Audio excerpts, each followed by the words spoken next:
She had learned to keep her sleeves down, learned to smile when her name became an insult, learned that staying quiet was survival, and that love, in the version she'd been given, came wrapped in bruises and broken apologies. But survival has a shelf life, and Emma Whitlock's ran out on a Tuesday night in a restaurant full of people who chose to look away. Until one of them didn't. If you've ever waited for someone to finally say enough, this story is for you. Watch until the end. Hit that like button, and drop your city in the comments. I want to see how far this story travels. The reservation had been Grant's idea. That alone should have told her something. Grant Holloway didn't take people to dinner. He summoned them. He performed generosity the way a magician performed card tricks, with just enough spectacle to distract you from where the real action was happening. Emma had known this for years. 12 years, if she was counting from the first time she watched him throw her mother's dinner plate against the kitchen wall because the pasta was oversalted. She'd been 12 then. She was 24 now, and she was sitting across from him in a white tablecloth restaurant called Elan on West 54th Street, listening to him order a $30 whiskey with the easy confidence of a man who believed the world owed him comfort. Her mother, Diane, sat between them, cutting her bread into smaller and smaller pieces she wouldn't eat. "You look tired," Grant said, not to Diane, to Emma. "I'm fine." "I didn't ask if you were fine. I said you look tired." He swirled the whiskey the server had just placed in front of him. "There's a difference." Emma pressed her thumb against the edge of her fork under the table. The tines bit into the pad of her skin, not enough to break it, just enough to feel something concrete. A trick she'd developed somewhere around age 15. Physical pain was easier to manage than the other kind. Ellen was the kind of place that believed in atmosphere over warmth. Low brass lighting, dark wood paneling, white linen that probably cost more per yard than Emma made in a day at the bookstore. The other tables were populated with exactly the kind of people Emma had grown up watching from the outside. Couples who argued in quiet voices, executives winding down from something important, a birthday party in the back corner with champagne flutes catching the light. None of them were paying attention to the three of them. Emma had counted on that. She'd made a mistake coming. She'd known it before she walked through the door. Her body had told her. The low-grade nausea that settled in her stomach whenever she spent more than an hour in Grant's radius. The way her shoulders had already begun their slow migration toward her ears the moment she spotted his silver BMW idling outside her apartment building. But her mother had called that morning, and her voice had carried that particular fragility.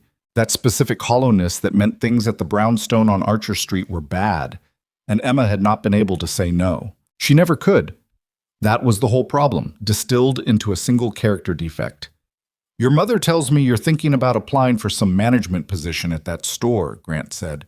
He picked up his whiskey, studied it, set it back down. "Assistant manager of a bookshop, that's what we're aiming for." "It's a promotion. It's a consolation prize for someone who didn't try hard enough." Diane made a small sound beside him. Not quite a breath. Not quite a word. The sound of someone absorbing a blow they'd learned to anticipate. Emma kept her eyes on her own glass of water. The lemon slice had sunk to the bottom. She watched condensation track down the outside of the glass in a slow, crooked line, and thought about what she would cook for dinner when she got home. Thought about the novel she'd left face down on her nightstand. 200 pages in, already sure she knew how it ended. She thought about anything except Grant's voice, which was the vocal equivalent of gravel being dragged across asphalt. Low, grinding, designed to wear things down. Emma, her mother's voice barely above a murmur, a warning wrapped in maternal instinct. "I know," Emma said quietly. "You know what?" Grant said. She looked up. That was her second mistake of the evening. He was watching her with the particular attention of someone who had spotted something to correct. Grant was 53 years old, broad through the chest and shoulders, with the kind of red-faced, dissipating handsomeness that had probably been genuine once, before the alcohol got into the architecture of him. He kept his silver hair neat. His suits were always pressed. He maintained the surface appearance of a functional man, which was, Emma had come to understand, the most dangerous kind of performance. "I said I know the food here is good," Emma said. "Diane mentioned the sea bass." A beat, 2, 3. Grant picked up his whiskey and finished it in 2 swallows. "Don't do that," he said. Do what? That.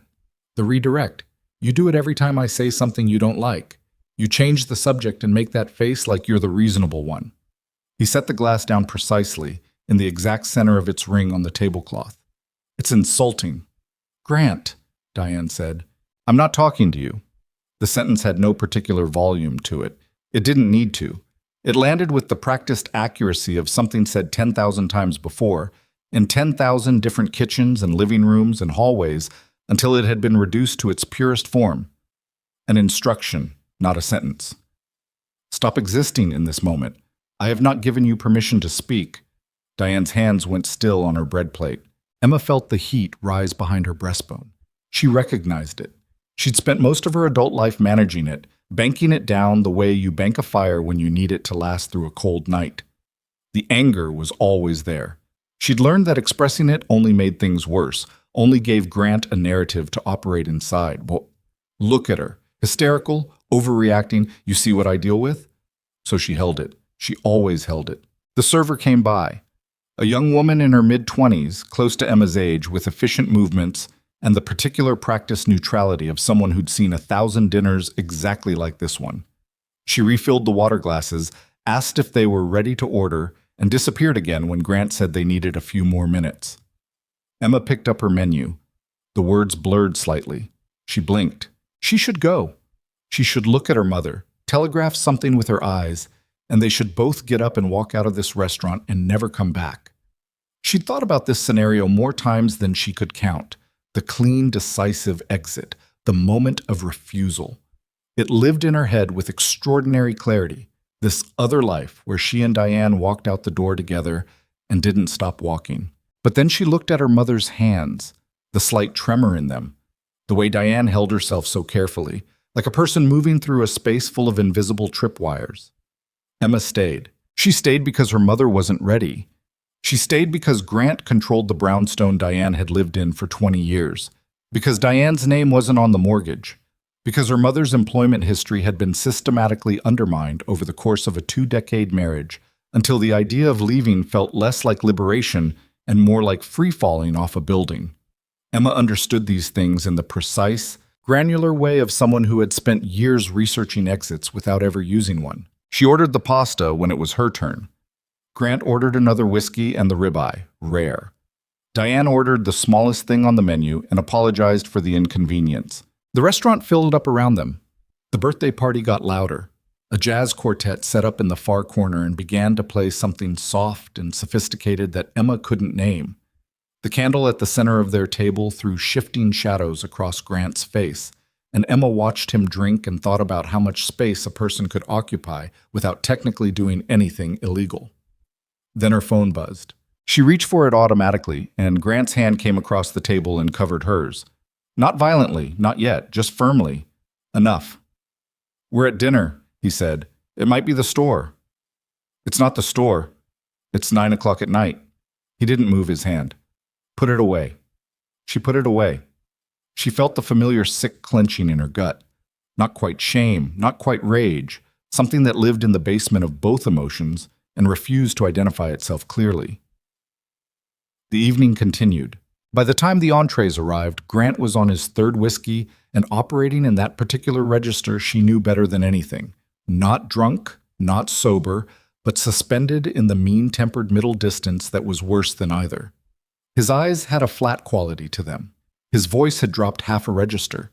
He was moving through the meal the way a cold front moves through a valley. He criticized the ribeye. He sent it back. He made a comment about the server's efficiency loud enough for the table beside them to hear. He refilled his own glass from the bottle he'd ordered and dropped on the table between them like he was planting a flag. Emma ate her pasta without tasting it.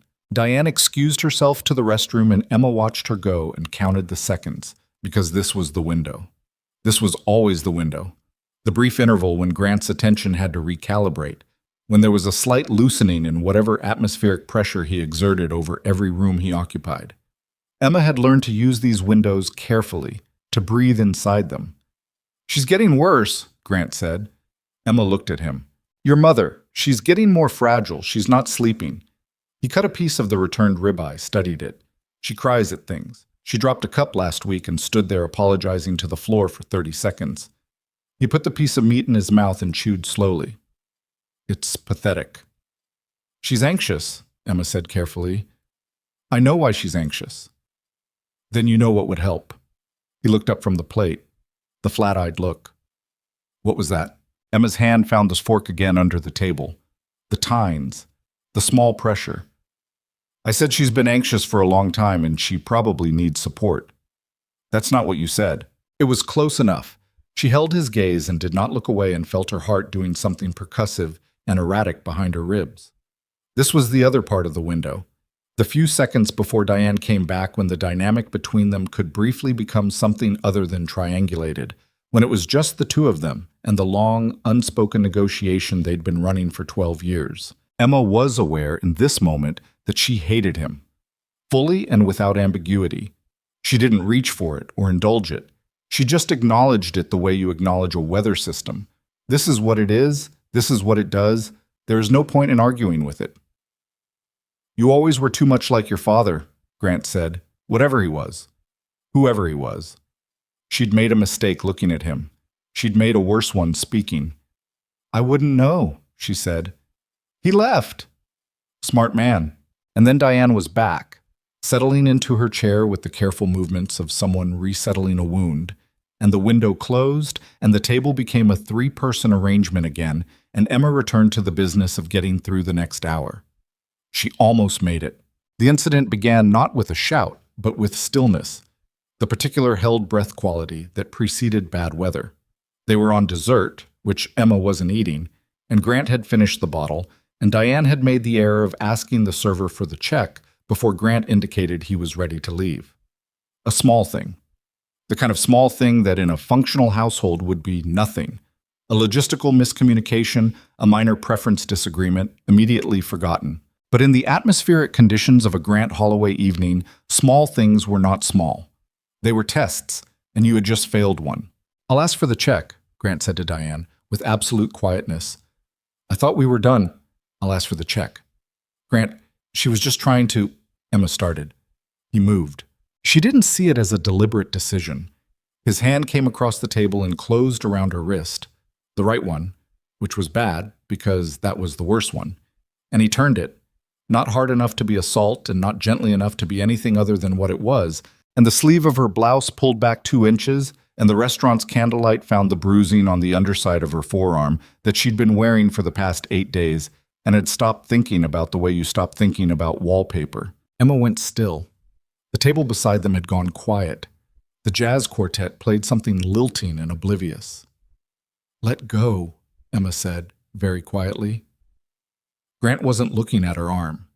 He was looking at her face, and his expression was that particular configuration she recognized, the cold measuring thing he did when he was determining how much he could take and from whom and in what venue. I said let go, she said again. He didn't. What happened next happened in a sequence Emma would replay many times in the weeks and months that followed, in the way you replay a moment that divided your life into before and after. It didn't announce itself. There was no pause in the room's ambient noise. The birthday party in the back still laughed at something. Glasses still clinked. The server moved through the space with practiced invisibility. A man rose from a nearby table. She registered him peripherally at first. Height, dark suit. The particular way he moved through the restaurant's tight geography without bumping a single chair or disturbing a single table, which was unusual for a man of his size. He was tall, not an extraordinary height, but tall enough and built in a way that occupied space deliberately. His face was composed. Not angry, not theatrical. Composed in the way that certain things are composed, things that were built to withstand. He stopped at the edge of their table. Sir, he addressed Grant with the neutral tone of someone stating a fact. Let go of her arm. Grant looked up. In the yellow candlelight, his face was brick red, and his eyes were the color of old ice, and he said with complete equanimity, Mind your business. I am, the man said, minding it. Something moved through the table beside them. An older couple who had gone quiet mid-bite, their silverware suspended. A woman 2 tables further back with her hand over her mouth. Emma was aware of these peripheral observers with the hyperacute awareness of someone who has just become the center of a scene they have spent their entire life trying to avoid. Grant's grip on her wrist tightened marginally. A declaration. The man in the dark suit reached across and placed his hand over Grant's. Not violently. With the economy of motion of someone who had done physical things in his life and no longer needed to announce them in advance. He applied pressure, even, steady, expert pressure, to a specific point between the bones of Grant's hand. Grant let go. He made an involuntary sound, not quite pain, more surprise at its presence, and pulled his hand back and looked at it with an expression that was almost comical, the expression of a man who has spent years as the largest force in any room and has just encountered something larger. "Stand up," the man said. Still the same flat tone. No escalation. An instruction delivered to the air between them. "Who the hell? Stand up and we'll talk about this outside." "I'm not going anywhere with you."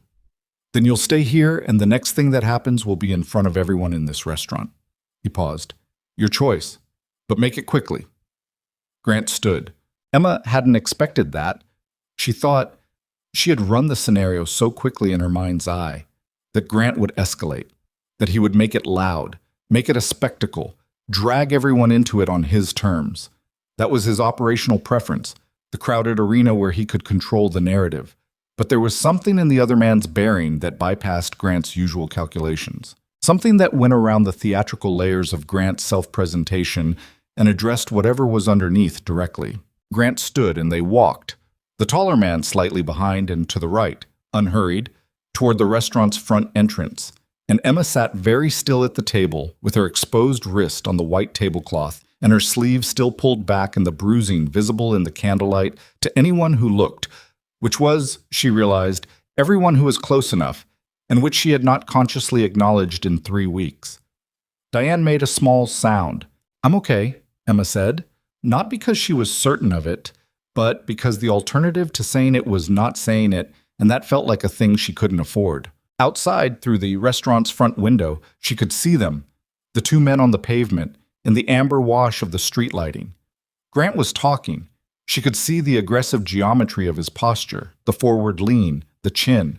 And she could see the other man standing with his hands in his jacket pockets, entirely still.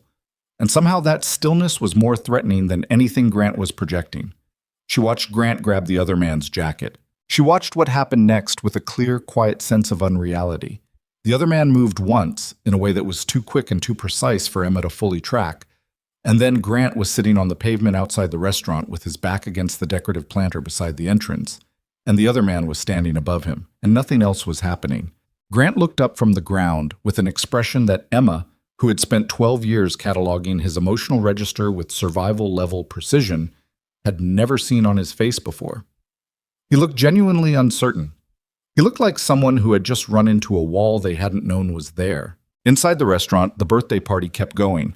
The jazz quartet moved through its set. A server cleared a table, oblivious or professional enough to appear so. The man came back inside. He walked to their table, reached into his inside jacket pocket, and placed a business card on the white linen between Emma and her mother. He looked at Emma and not at Grant's empty chair. He looked at the bruises on her wrist. Not the way people usually looked at them when they saw them accidentally, with the quick, horrified glance away, but steadily, as you'd look at evidence. "His name's Grant Holloway," he said. It wasn't a question. Emma didn't answer. She didn't know how he knew the name, and she was briefly too disoriented to ask. "If he touches you again," the man said, "call that number. Any hour, any day." He glanced at Diane, something passing across his face that Emma couldn't read. "Both of you." Then he returned to his table, sat back down, picked up his drink. He did not look back at them. Emma looked at the card.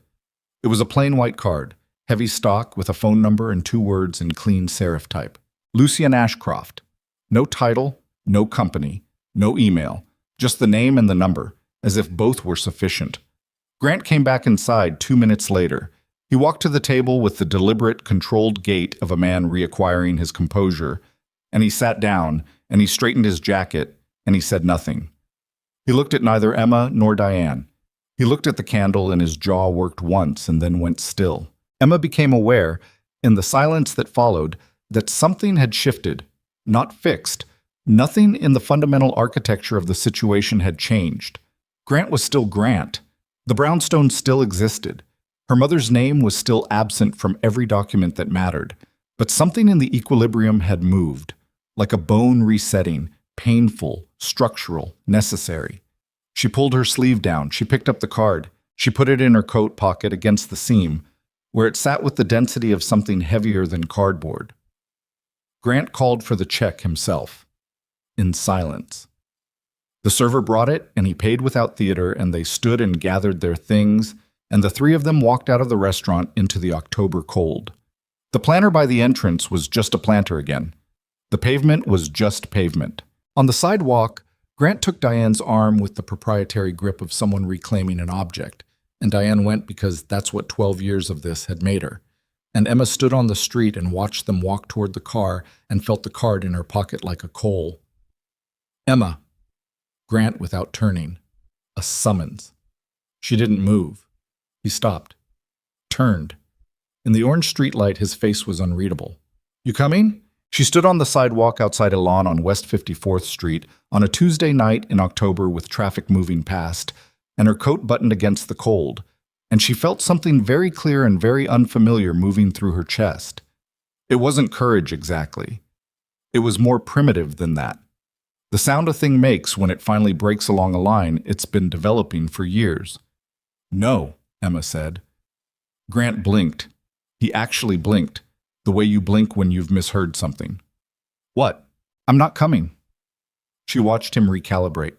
She watched him assess the street, the distance, the restaurant entrance behind her, the public nature of the moment. She watched him make the calculation that had always been available to him and that he had always in private been exempt from needing to make. This isn't the time for... Mom. Emma looked past him, at Diane, who was watching from beside the car with an expression Emma couldn't fully categorize. Fear, yes, but something else underneath it, something attentive, something almost held. You can come with me if you want. Diane's mouth opened, closed. Grant said her name. Just her name. One syllable in that register. And Diane's gaze went to the pavement, and Emma felt the familiar collapse of the scenario. The way this always went, the way it had always gone, the way she had always told herself this time would be different, and it was never different. Her mother got into the car. Emma stood on the sidewalk and watched the door close and watched the car pull out into traffic and watched the taillight shrink toward the intersection. She did not move for a long time. When she finally did, she didn't go back into the restaurant. She walked. Direction had nothing to do with the decision. Movement did. She walked north along the avenue with the card in her pocket and the cold coming up off the pavement and the buildings lit and indifferent on either side of her, and she let the anger and the grief and the particular species of helpless guilt she'd spent 12 years cultivating run through her like water through a cracked pipe. Not controlled, not managed, not banked down for later. Just present, just real. Her phone buzzed. Grant's name on the screen. She silenced it without looking at it fully. She walked 4 more blocks before she stopped under a street lamp and took the card out of her pocket and looked at it again in the yellow light. Lucienne Ashcroft. The serif type. The phone number. She turned it over. Blank.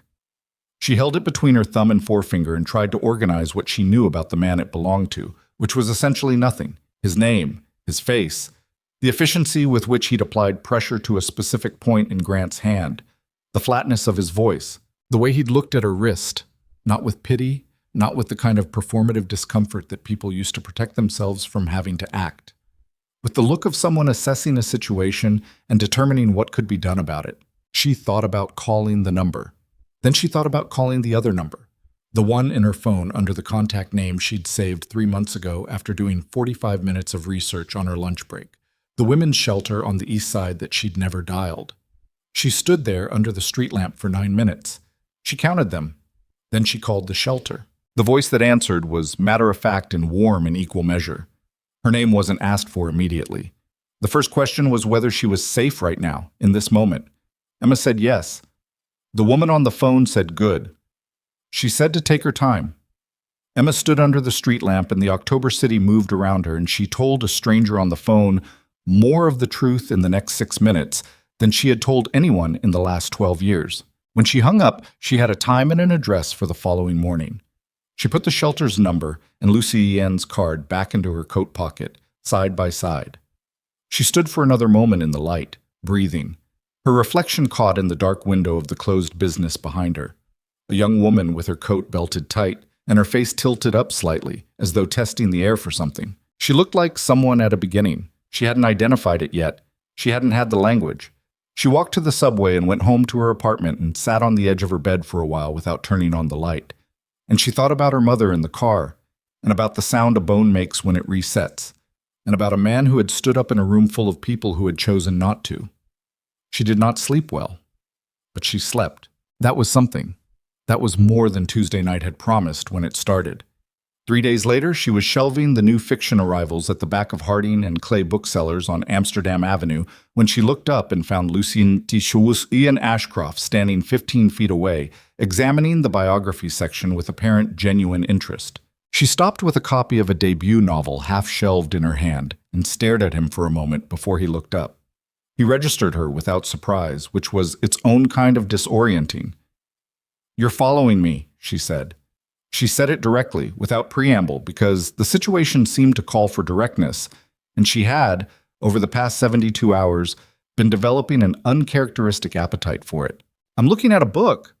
He held it up, a biography of a mid-century diplomat she recognized from the publisher catalog. "Though I admit the location isn't entirely coincidental." "That's following." He put the book back on the shelf carefully, spine aligned.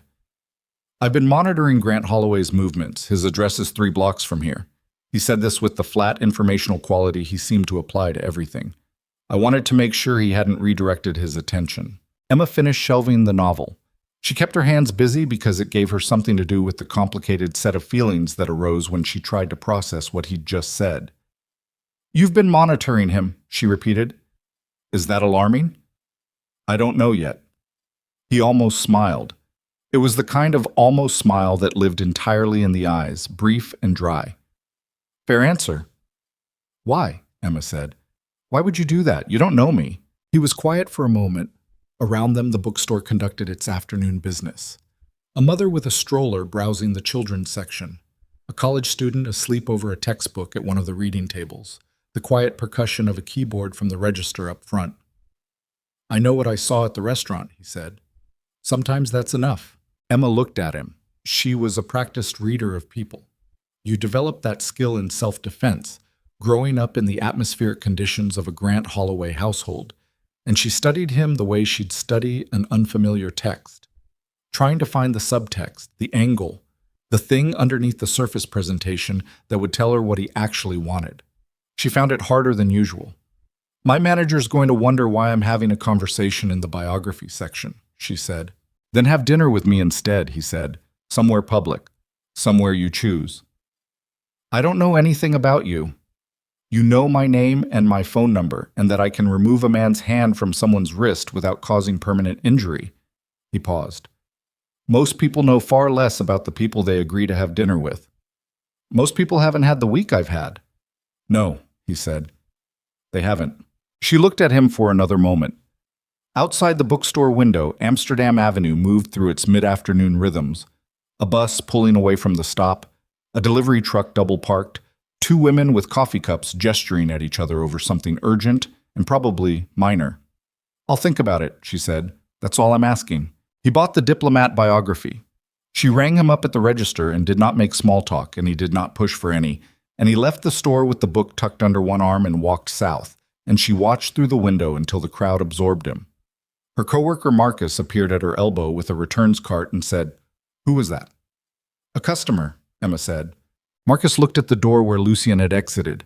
"He looked at you the whole time he was in here like—" He searched for the right comparison. "Like someone watching a building they're considering buying." "That's a strange thing to say." "It was a strange thing to witness." Marcus pushed the returns cart away. "Just saying." Emma stood at the register for a moment longer, then went back to shelving the new fiction. She was on the last book when her phone buzzed with a text from an unknown number. "The restaurant 3 blocks south of your store. Tomorrow at 7, if you want to." She stared at it for a full minute. Then she typed one word back. "Okay."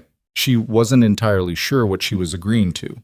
The dinner, the conversation, The departure from the kind of carefully maintained low-profile existence she'd operated inside for years, moving through her days on an axis of work-apartment obligation, keeping her head down, her sleeves down, her mother's situation contained within the specific vocabulary of managing it. She wasn't managing it anymore. She'd stopped managing it the moment she'd said no on the sidewalk outside Elan, and she could feel that something shifting loose from its moorings, something structural, something that had defined the shape of her days for so long she'd stopped recognizing it as a cage and started calling it a habit. She put her phone back in her apron pocket and finished the shelving cart, and clocked out at 6 and walked home through the fading October light with her hands in her pockets and the sound of the city coming up through her shoes. And she thought that she had no idea what she was doing or where any of this was going. But for the first time in longer than she could accurately remember, she was curious to find out. She was halfway up the stairs to her apartment when her own phone rang, her mother's name on the screen. She answered, silence first, then breathing. Then Diane's voice, very quiet, with that particular quality that Emma had learned to recognize with the accuracy of a trained instrument, the voice she used when Grant was somewhere close. "He came home late," Diane said. "He's in a mood." Emma stopped on the landing, her hand tightened on the phone. "Mom, I just wanted to hear your voice." A pause. "Are you okay?" "I'm okay." Emma pressed her back against the wall of the stairwell. "Mom, listen to me. I need you to. I should go." The urgency in it beneath the quiet. The specific urgency of someone ending a call before a door opens. "I'll call tomorrow." The line went dead. Emma stood in the stairwell with her phone in her hand, and the apartment above her waiting, and the night coming down outside, and the particular cold clarity of a decision not yet made but already inevitable, moving toward her like a weather front she could feel in her joints but could not yet see. She thought about calling Lucian's number. She thought about calling the shelter again. She thought about her mother's voice, that specific register, the one she used when the house was dangerous and she was pretending otherwise. She thought about the dinner tomorrow, about the book he'd bought, about Marcus saying like someone watching a building they're considering buying, which was strange, but also, in some way she couldn't quite articulate, felt less like surveillance and more like her phone buzzed again. Unknown number. Not Lucian. A different one. A Manhattan area code she didn't recognize. She answered. Static first, then a man's voice, low and unhurried. "Miss Whitlock?" Not a question. He knew who had answered. "Who is this?" A pause.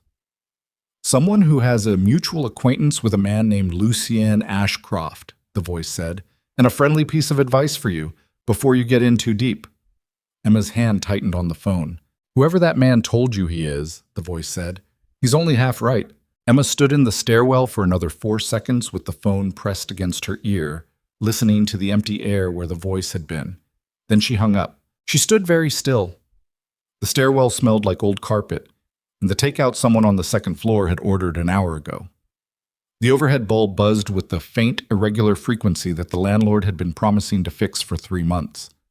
She was aware of all of these things with precise sensory clarity. The specific quality of attention that arrives when something has just shifted the ground under you and your body hasn't caught up to processing what yet. "Whoever that man told you he is, he's only half right." She went upstairs. She locked the door behind her. She stood in the middle of her apartment in her coat with her keys still in her hand and looked at the specific, unremarkable details of the room she'd lived in for 2 years. The books stacked on every surface, the reading chair by the window with its arm-worn pail, the coffee mug from this morning still on the counter, and tried to organize what she was feeling into something usable. She couldn't. She put her keys on the hook. She hung up her coat.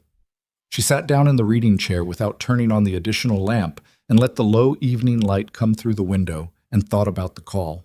The voice had been calm.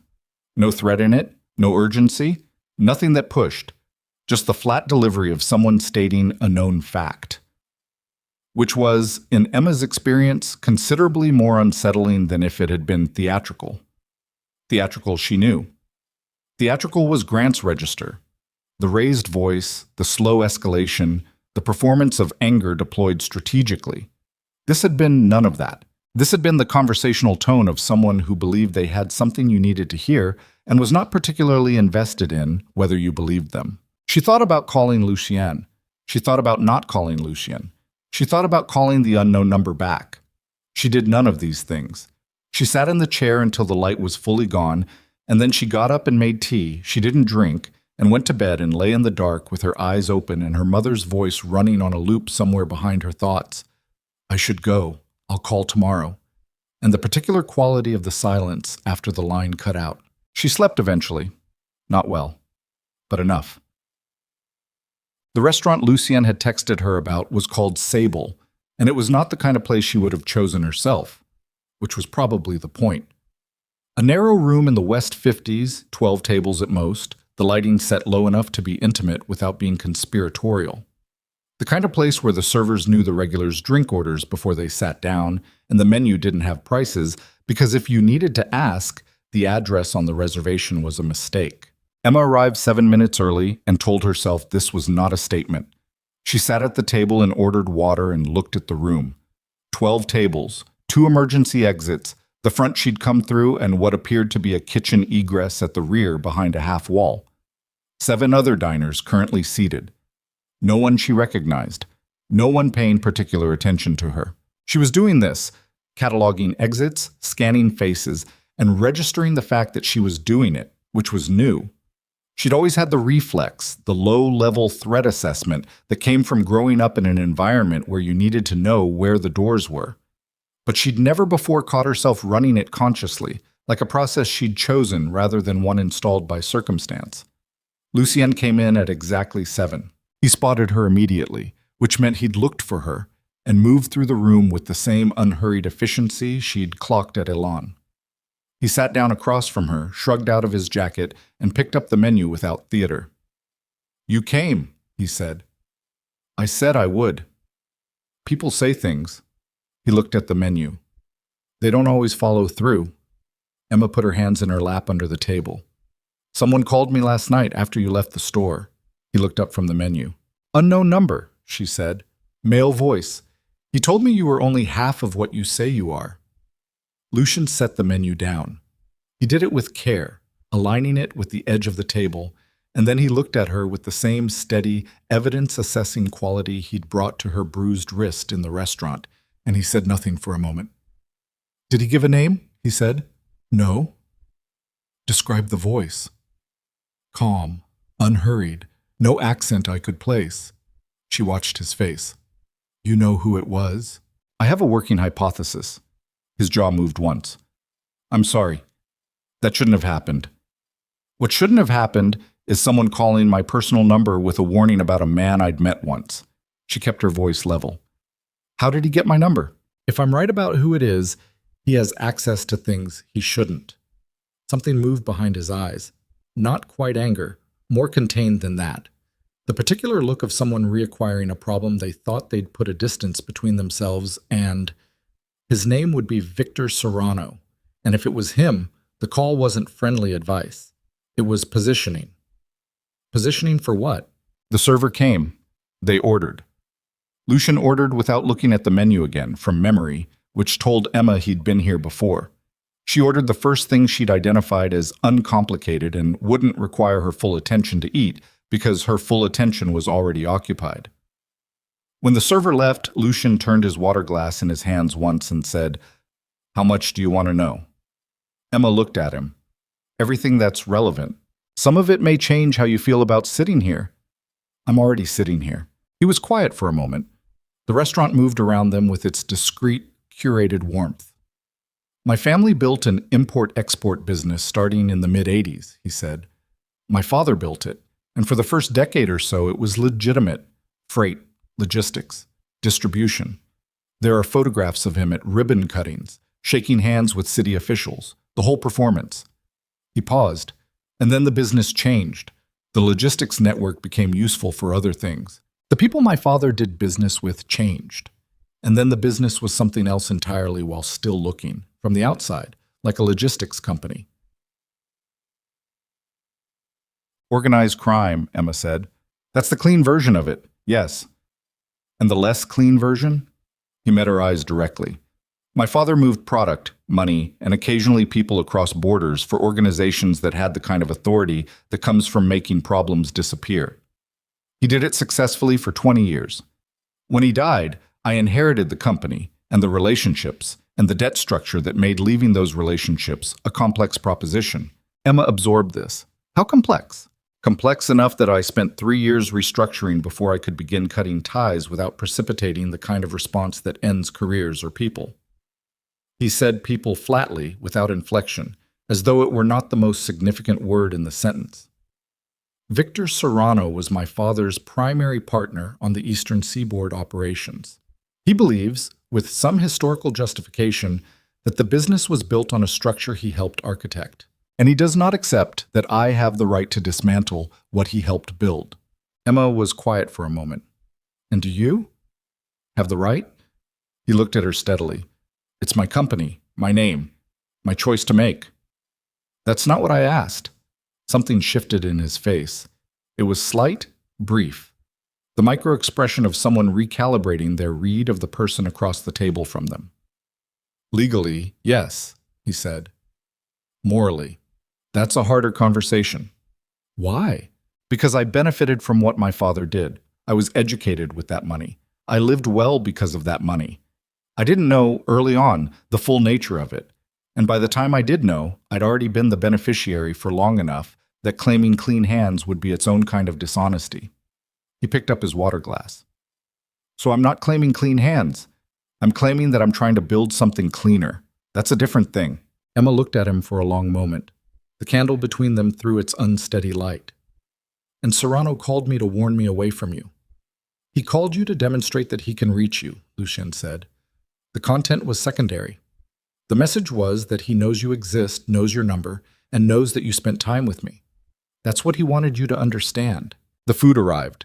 They ate without speaking for a minute, which Emma had not expected to be comfortable and was, slightly, which unsettled her in a different way than everything else had.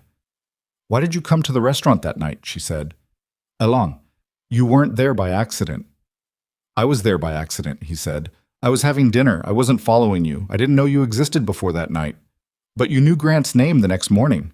I had someone find it. No hesitation. After the restaurant. I wanted to know who he was. Why?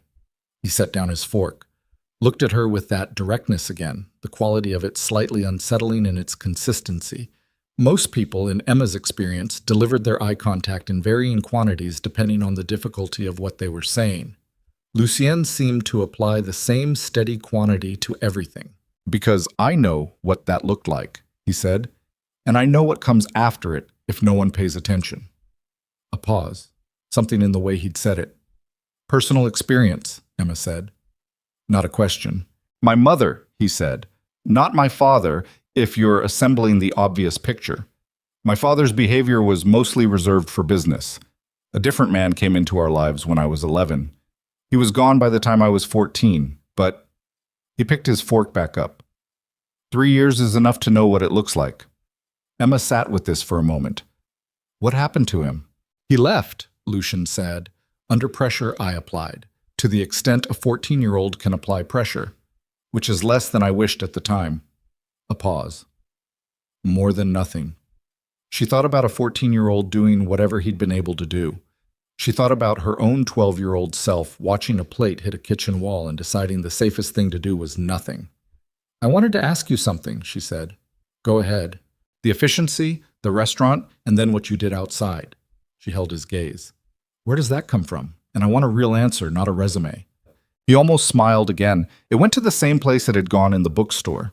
The eyes, briefly. My 20s were complicated, he said. When I understood what the company actually was, I understood I needed to know things I didn't know. How environments turn hostile. How people move in spaces where violence is a possibility. I learned from people who knew, and I practiced until it became reflex. He paused. It's not heroic. It's contingency planning. Most people don't contingency plan like that. Most people don't inherit what I inherited. The dinner continued. Emma asked questions and he answered them, and she watched for the gaps, the places where the story turned slightly, where a careful rephrase appeared that might indicate the management of information rather than the sharing of it. She found fewer of them than she expected. What she found instead was the texture of someone who had spent years building a relationship with the truth that was more nuanced than simply telling it or hiding it. Someone who had learned to say, "I don't know," and that's more complicated than I can answer cleanly, as alternatives to the more convenient simplifications. It wasn't reassurance, but it was, she thought, something. They were on coffee when her phone buzzed on the table between them. She saw the screen, her mother's name. She answered immediately. Mom. Silence. The particular quality of held silence. Mom. Her voice tightened. Talk to me. A breath. Then barely above a whisper. He found the paperwork. Emma went still. Across from her, she felt rather than saw Lucian's attention sharpen. What paperwork? She said, though she knew. She knew before Diane answered. The shelter information, Diane said. The printout. I thought I'd hidden it. Her voice was doing the thing, the controlled quiet of someone speaking precisely because precision was the only form of safety currently available. He's very angry, Emma. Are you hurt? Not yet. The yet landed with the weight of something she'd been carrying for years. He went out. He said he'd be back. Listen to me. Emma was already doing the mental calculation. Subway to Archer Street was 22 minutes minimum.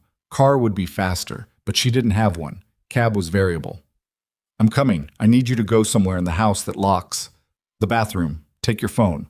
Emma, Mom, bathroom, lock, now. A pause. Then the small sound of movement.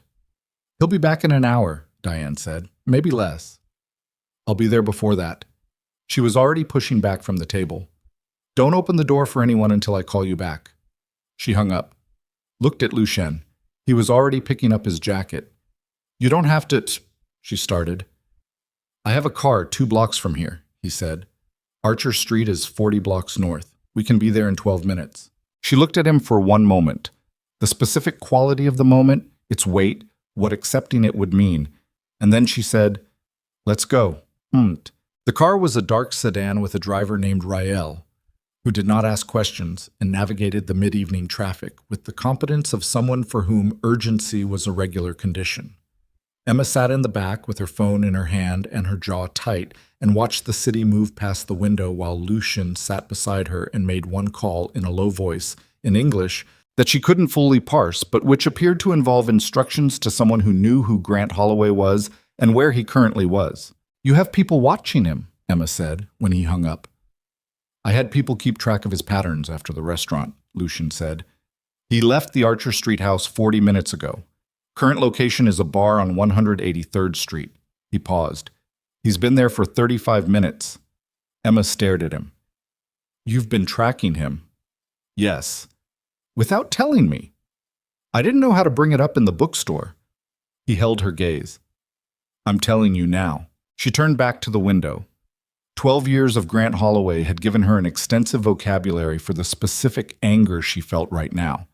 Not clean anger, not simple outrage, but the complicated, contaminated kind that came from knowing someone had done something presumptuous and possibly necessary at the same time, and not being able to cleanly assign it to one category.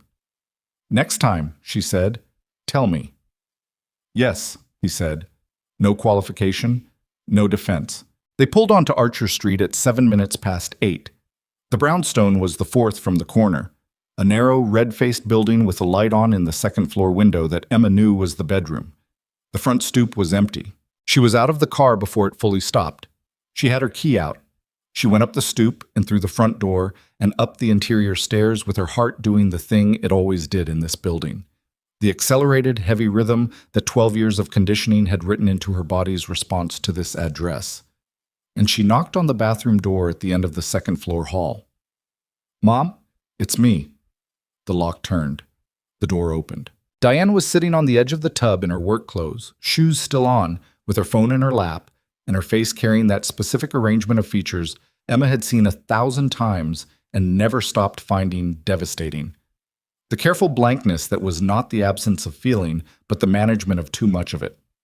Emma crouched in front of her. Are you okay? I'm okay. Diane's eyes moved to the hall behind Emma. Who's? A friend. Emma took her mother's hands. They were cold. Mom, you can't stay here tonight. You know that. Diane looked at their joined hands. This is my home. I know. 22 years of... I know. Emma kept her voice level, not gentle. She'd learned that gentle sometimes gave Diane room to talk herself back into staying, but clear. Factual. I have the shelter's number. I talked to them 2 days ago. There's a space. Emma, or you come to my apartment tonight. Either way, you're not here when he comes back. Diane's eyes filled.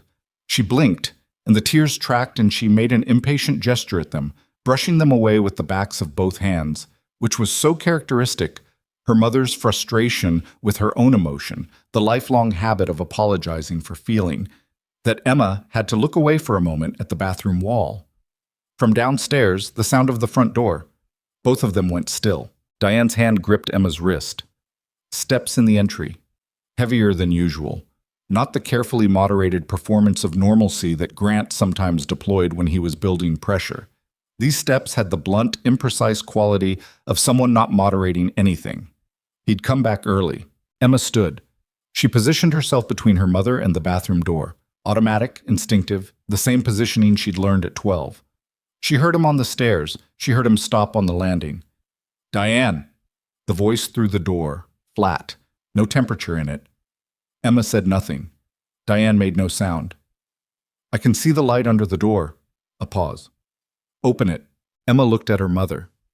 Diane was sitting very straight on the edge of the tub with her hands in her lap and her face set in an expression Emma could read precisely. The specific courage of someone who has run out of alternatives and is now operating on what remains when alternatives are gone. Emma opened the door. Grant stood in the hallway with his jacket still on, and his face carrying the particular flatness of someone 2 drinks past their threshold in the direction of the wrong kind of quiet. He looked at Emma, then at Diane behind her, then back at Emma. You, he said. Me, she said. He looked past her at Diane. What did you tell her? That you found the paperwork, Emma said. That's enough. His jaw shifted. This is between me and your mother. Not anymore. Something moved in his face. He stepped forward, and Emma did not move, and he stopped. He had 2 inches of height and easily 70 pounds on her, and they both knew it, and Emma could feel the specific arithmetic of the standoff in her chest, the way physical reality imposed itself on intention, the way courage had to be recalculated at every step when the body was doing its honest accounting. You need to leave, Grant said. We're both leaving, Emma said, all 3 of us. A pause. His eyes flicked over her shoulder at Diane. You're not going anywhere, he said. Grant, Diane started. I told you that paperwork was... Grant, Emma's voice cutting across. Stop talking to her and look at me. He looked at her, the flat, old ice eyes, the jaw moving once. There's a man downstairs, Emma said. He's been outside for 4 minutes, and he has documentation of every time you've put your hands on either one of us, going back 8 months. If I don't text him in the next 60 seconds, he calls the people he's already been speaking with. She held his gaze without deviation. So you can make this loud, or you can let us get our things, but this is the last conversation we're ever going to have in this hallway. Silence. Grant looked at her. He was doing the calculation she could see him doing, the same calculation he'd done on the pavement outside Elan, the threat assessment, the evaluation of what she was and wasn't bluffing. He looked past her again at Diane, at his wife of 20 years sitting on the edge of the bathtub in her work clothes with her hands in her lap, and her face the particular careful blank of a woman who has decided something. Something went out of Grant's posture, not collapse, nothing that complete or clean, but a structural deflation, like a building losing one of its load-bearing assumptions. He stepped back from the doorway. He turned and walked to the end of the hall and put his hand on the banister and stood there with his back to them. Emma looked at her mother. Diane stood. She picked up nothing from the bathroom. No overnight bag, no necessities. She would come back for things later, or she would send for them, or she would leave them. The specifics could be organized when they were out of the building. She walked out of the bathroom, past Emma, into the hall, past Grant's back at the top of the stairs. She did not look at him. Emma followed. They were 3 steps down when Grant said, very quietly, "This isn't finished." Emma kept walking. They came out through the front door into the street. Lucien was standing on the pavement beside the car, and one other man Emma didn't recognize stood a few feet further along the block with the casual posture of someone who wasn't quite doing nothing. Lucien looked at Diane first, then at Emma. "Okay?" he said. "We're okay," Emma said. He opened the car door and Diane got in, and Emma started to follow and stopped. She turned and looked back at the brownstone, the light in the second-floor window, the front door still closed, the narrow red face of the building she'd grown up hating and returning to over and over, because love and damage were not, in her experience, mutually exclusive categories.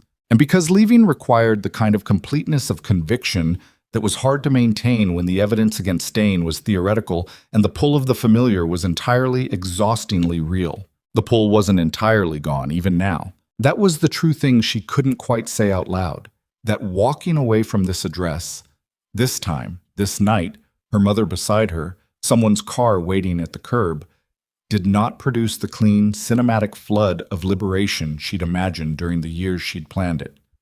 What it produced was something more complicated. Grief for the version of this that might have been.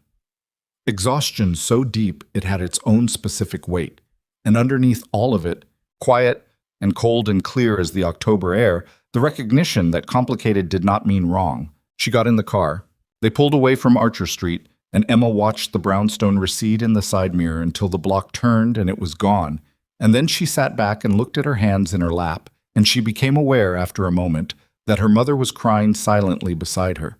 Not the anguished crying of crisis, but the slow, private crying of someone setting something down that they've been carrying for a very long time, which is a different thing entirely and almost harder to witness. Emma took her mother's hand.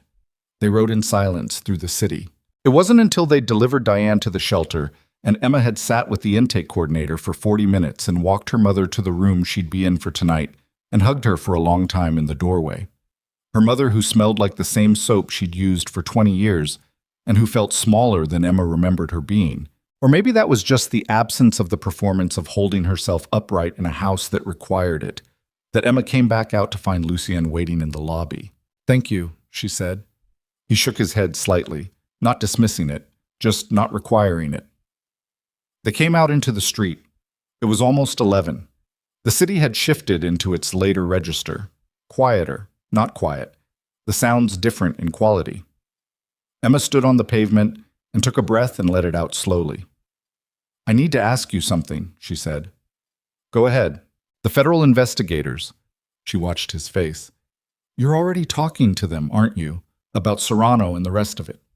He didn't answer immediately, which was its own answer. "Lucien."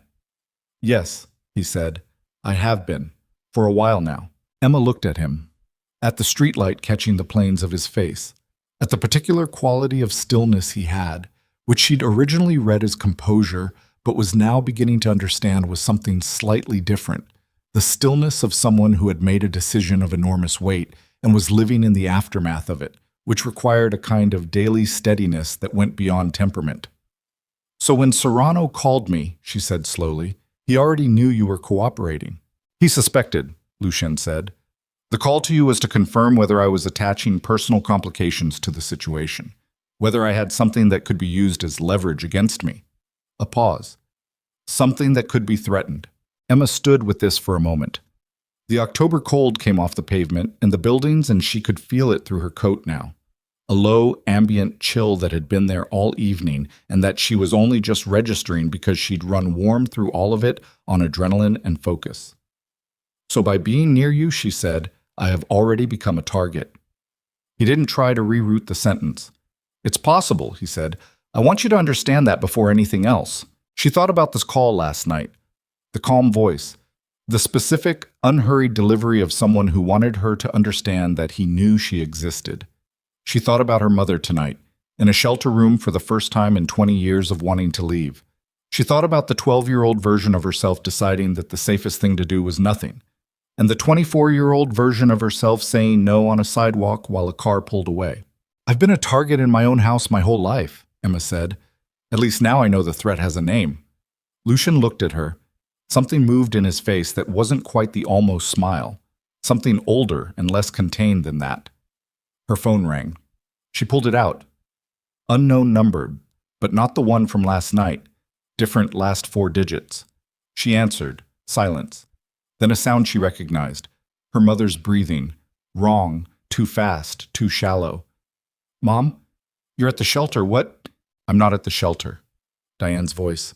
Very small. He was there when I came out of the intake room.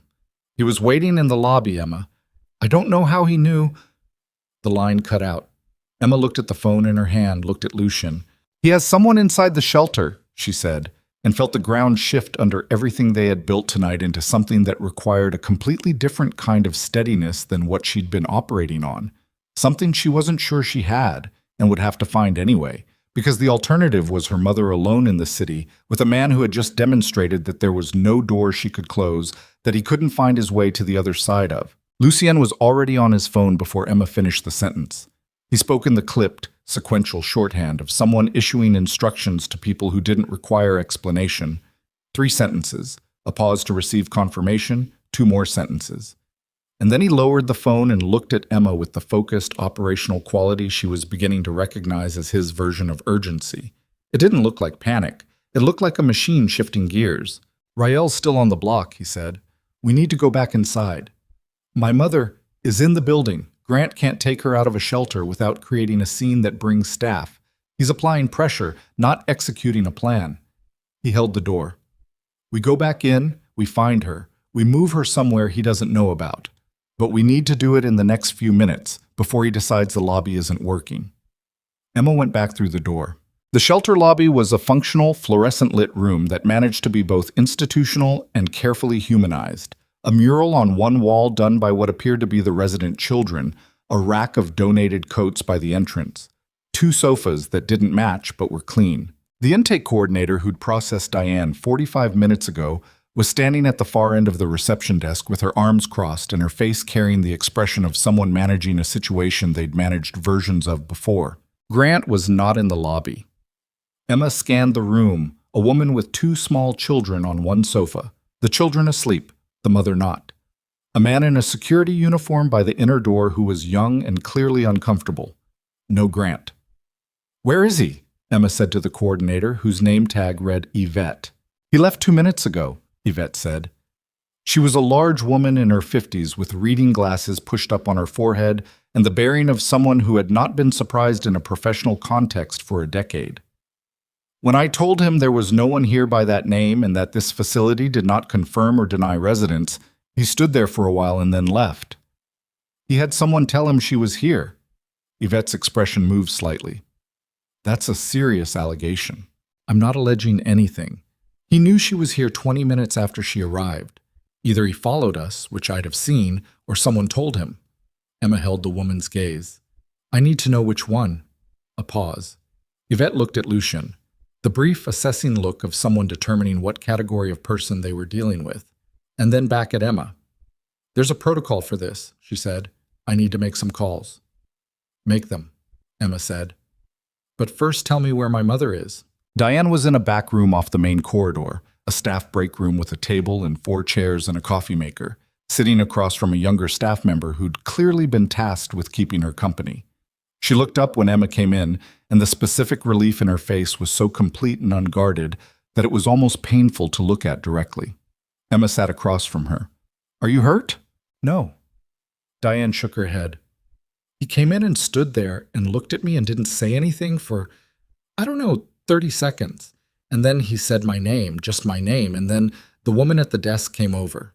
She stopped, put both hands flat on the table. How did he know, Emma? I don't know yet. He always knows.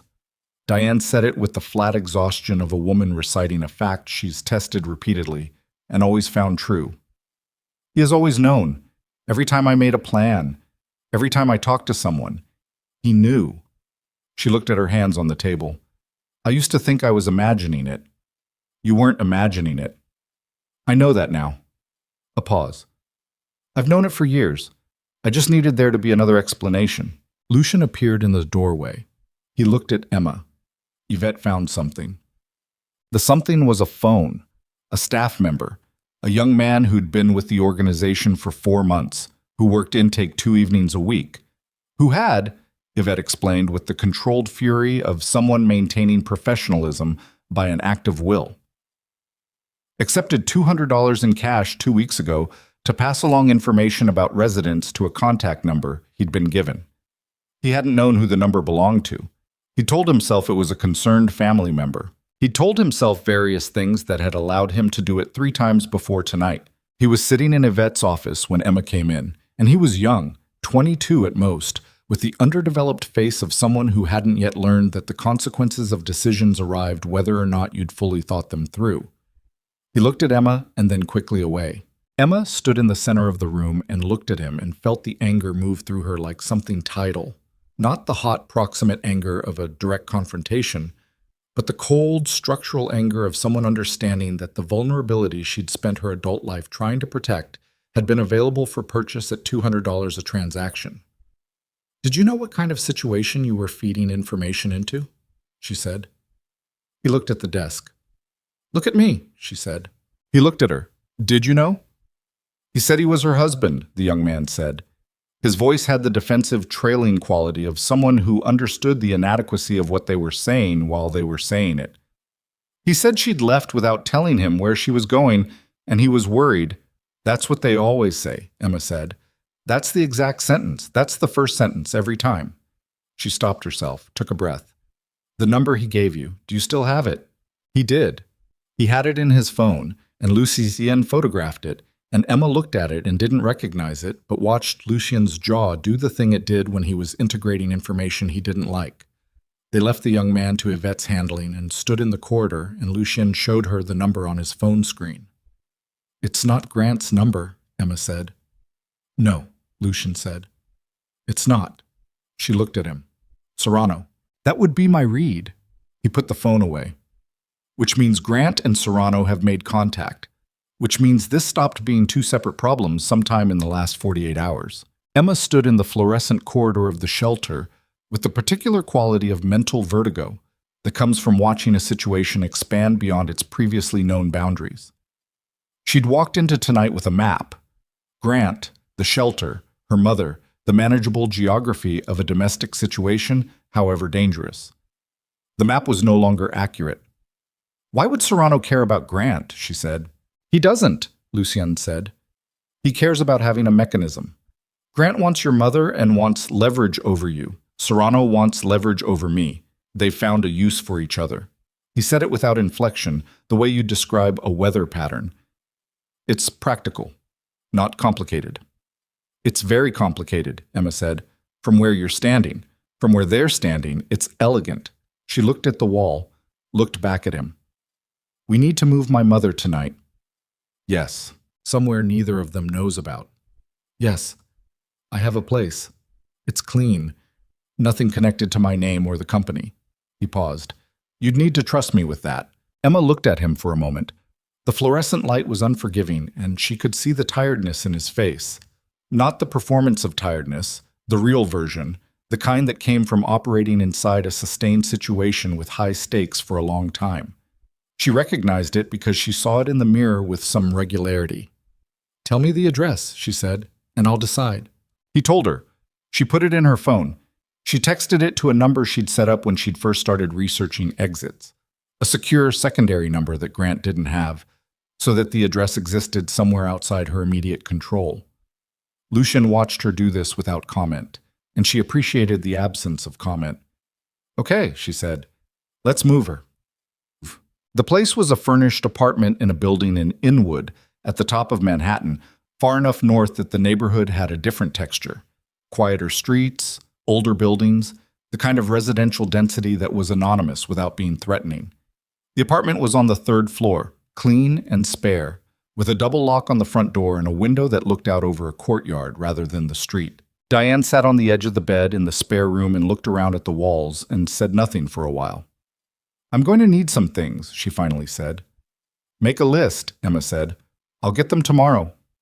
"My good coat is still at the house." "I'll get it." Diane looked at her hands. "He's going to try to come here. He doesn't know about this place. He knew about the shelter." Emma sat down beside her on the bed. The mattress was new, or near enough. The room smelled like the faint, neutral cleanness of a space that had been recently prepared.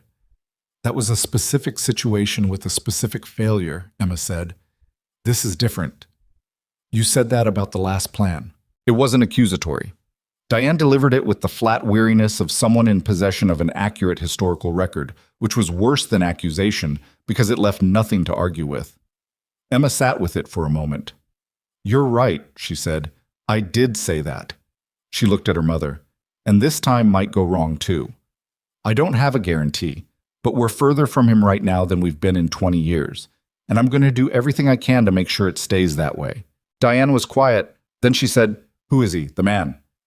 His name is Lucien. I know his name. That's not what I asked. Emma looked at her mother.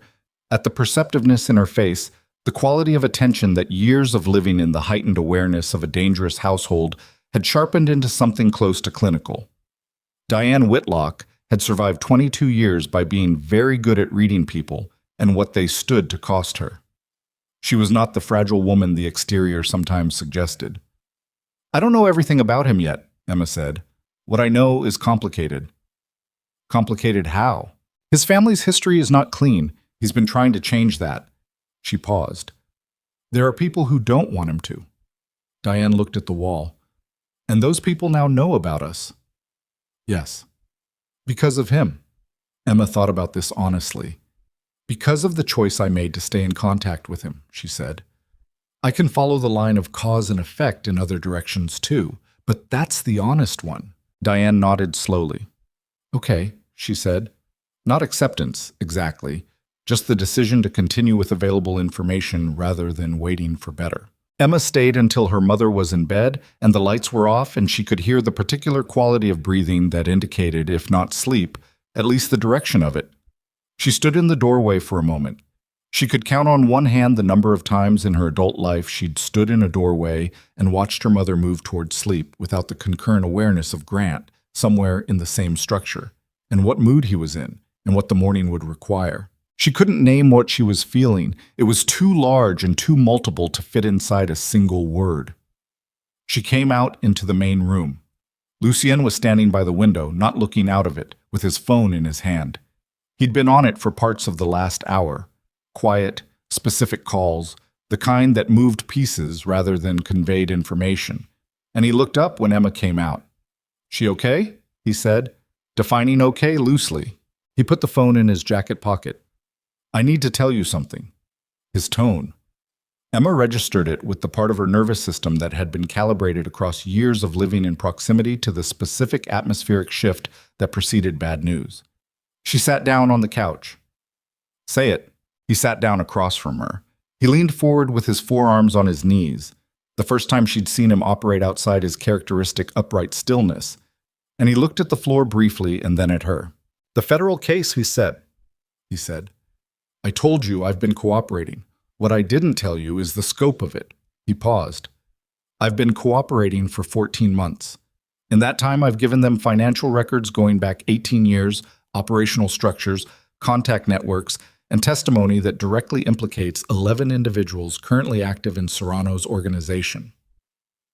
Another pause, briefer. 3 of those individuals are people my father considered close friends. One is a man who attended my mother's funeral. Sotambatsigi Samit's son. Emma held his gaze.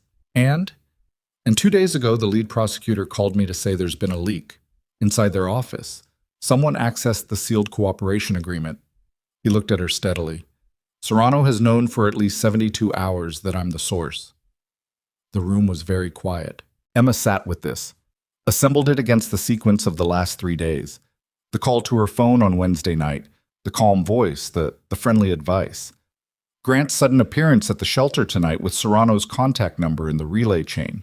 The speed with which the 2 situations had merged into a single one. He's known since before he called me, she said. Yes. And he let me know he knew. And then he made contact with Grant. She could hear herself working through it, not asking questions but thinking out loud, which was something she did when she was building an accurate picture from available evidence and didn't want the map to be wrong. He's not just trying to pressure you, he's building a containment structure, multiple points of leverage, so that when he applies pressure, there's nowhere to move. Lucien looked at her with something in his face she hadn't seen before, something that recognized what she'd just done. Yes, he said, that's exactly right. She stood up. She needed to move. She crossed to the window and looked out at the courtyard. Dark, quiet, a single lamp in the corner throwing a circle of amber onto the pavement. She thought about Serrano, about the voice on the phone, about a man who was calm enough and patient enough to build a structure rather than make a single move, which was considerably more dangerous than the alternative. What does he actually want? She said without turning from the window. He wants the cooperation terminated. He wants the testimony retracted. He wants enough leverage to make both of those things happen. A pause. And if that's not available, he wants the case to collapse on its own weight, through missing witnesses, destroyed evidence, or the kind of chaos that makes federal prosecutors decide a case isn't prosecutable. And if you retract the testimony, the case collapses. 11 people walk. The organization continues. His voice remained level. And I spend the rest of my life in the position my father spent his, which is a version of the thing I've been spending 14 months trying to end. Emma turned from the window, looked at him across the spare, clean room. He's going to come at us directly, she said. Whatever the strategy is, at some point it becomes direct. He can't manage this from a distance indefinitely. I know. And when that happens, my mother being safe depends entirely on this address staying unknown. Yes. And us staying ahead of whatever his next move is. Yes. She looked at him for a moment, at the tiredness in him and the steadiness underneath it, and the specific quality of someone who has made an irreversible decision and is now fully in the consequences of it with no possibility of stepping back. She recognized this, not because she'd seen it before in someone else, but because she realized, in a version of the same posture. She'd said no on a sidewalk. She'd brought her mother here. She'd watched the map expand past its original boundaries, and she had not run. Not because she was certain about what to do next, but because running had a destination, and she didn't have one anymore. She only had forward. Okay, she said. So, what's next? He opened his mouth to answer. His phone rang. He looked at the screen. Something crossed his face. Brief, controlled, but present. He answered. He listened for 11 seconds without speaking, and Emma watched his face during those 11 seconds with the precise attention of someone reading a language they're still learning. He lowered the phone. That was my contact at the federal prosecutor's office, he said. His voice was level and careful in the way of someone placing words down with deliberate weight. The leak was bigger than they initially assessed. A pause. The sealed list of protected witnesses in the case. Everyone I identified, everyone who agreed to testify, everyone currently under any form of federal protection in connection with this prosecution, that list has been accessed. Emma stood very still. All of them? She said. All of them. How many people? 14, he said, including the 2 who are most critical to the prosecution's timeline. He was looking at her with the flat, directed quality of someone delivering information to a person who has a right to it and who will handle it better than the alternative. One of them is in the hospital in New Jersey with a broken collarbone he received falling down a flight of stairs in his apartment building at 9 o'clock this evening. The cold that moved through Emma's chest was not like anything she had a previous name for. It was specific and systemic, and it moved through her the way understanding moves, not arriving at the surface first, but going deep before she could catch it. Serrano moved tonight, she said. He moved tonight, Lucian said, while we were moving your mother. He is not building a containment structure. The structure is already built. He put the phone in his pocket. He's inside it, and now he's... The window exploded inward, not the glass, the frame, the mechanism of it, the locked latch giving way under something external and deliberate, and the cold night air coming in and the courtyard lamp throwing its amber circle through the open space, and Emma already moving, not toward the door, away from the window, her body making the decision before her mind had completed the sentence because 12 years of living in proximity to sudden violence had installed something in her nervous system that did not wait for conscious instruction. Lucien was across the room in 2 steps, between her and the window. A hand appeared on the exterior sill. Then a face. Not Grant, not a face she recognized. A young man with close-cropped hair and the operational blankness of someone doing a job. He was through the window and on his feet in the room in 3 seconds. And he was not alone, because through the open frame Emma could hear movement in the courtyard below. And she understood with the cold, certain clarity of someone whose map had just been revised again, that the address they'd believed was clean had been known before they arrived. Lucian moved toward the man with the same economy she'd watched twice before. The single, precise action. But the man had something in his hand, and the room was small, and there were sounds from the corridor now. The specific sound of the building's interior. And Emma turned toward the door to the spare room where her mother was sleeping.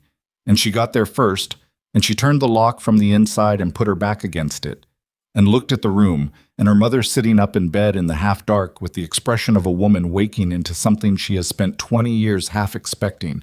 And Emma looked at her mother's face and felt something change in her own, something that had been, up until this moment, the specific texture of someone trying to protect a situation, managing it, containing it, navigating it with the skills she had.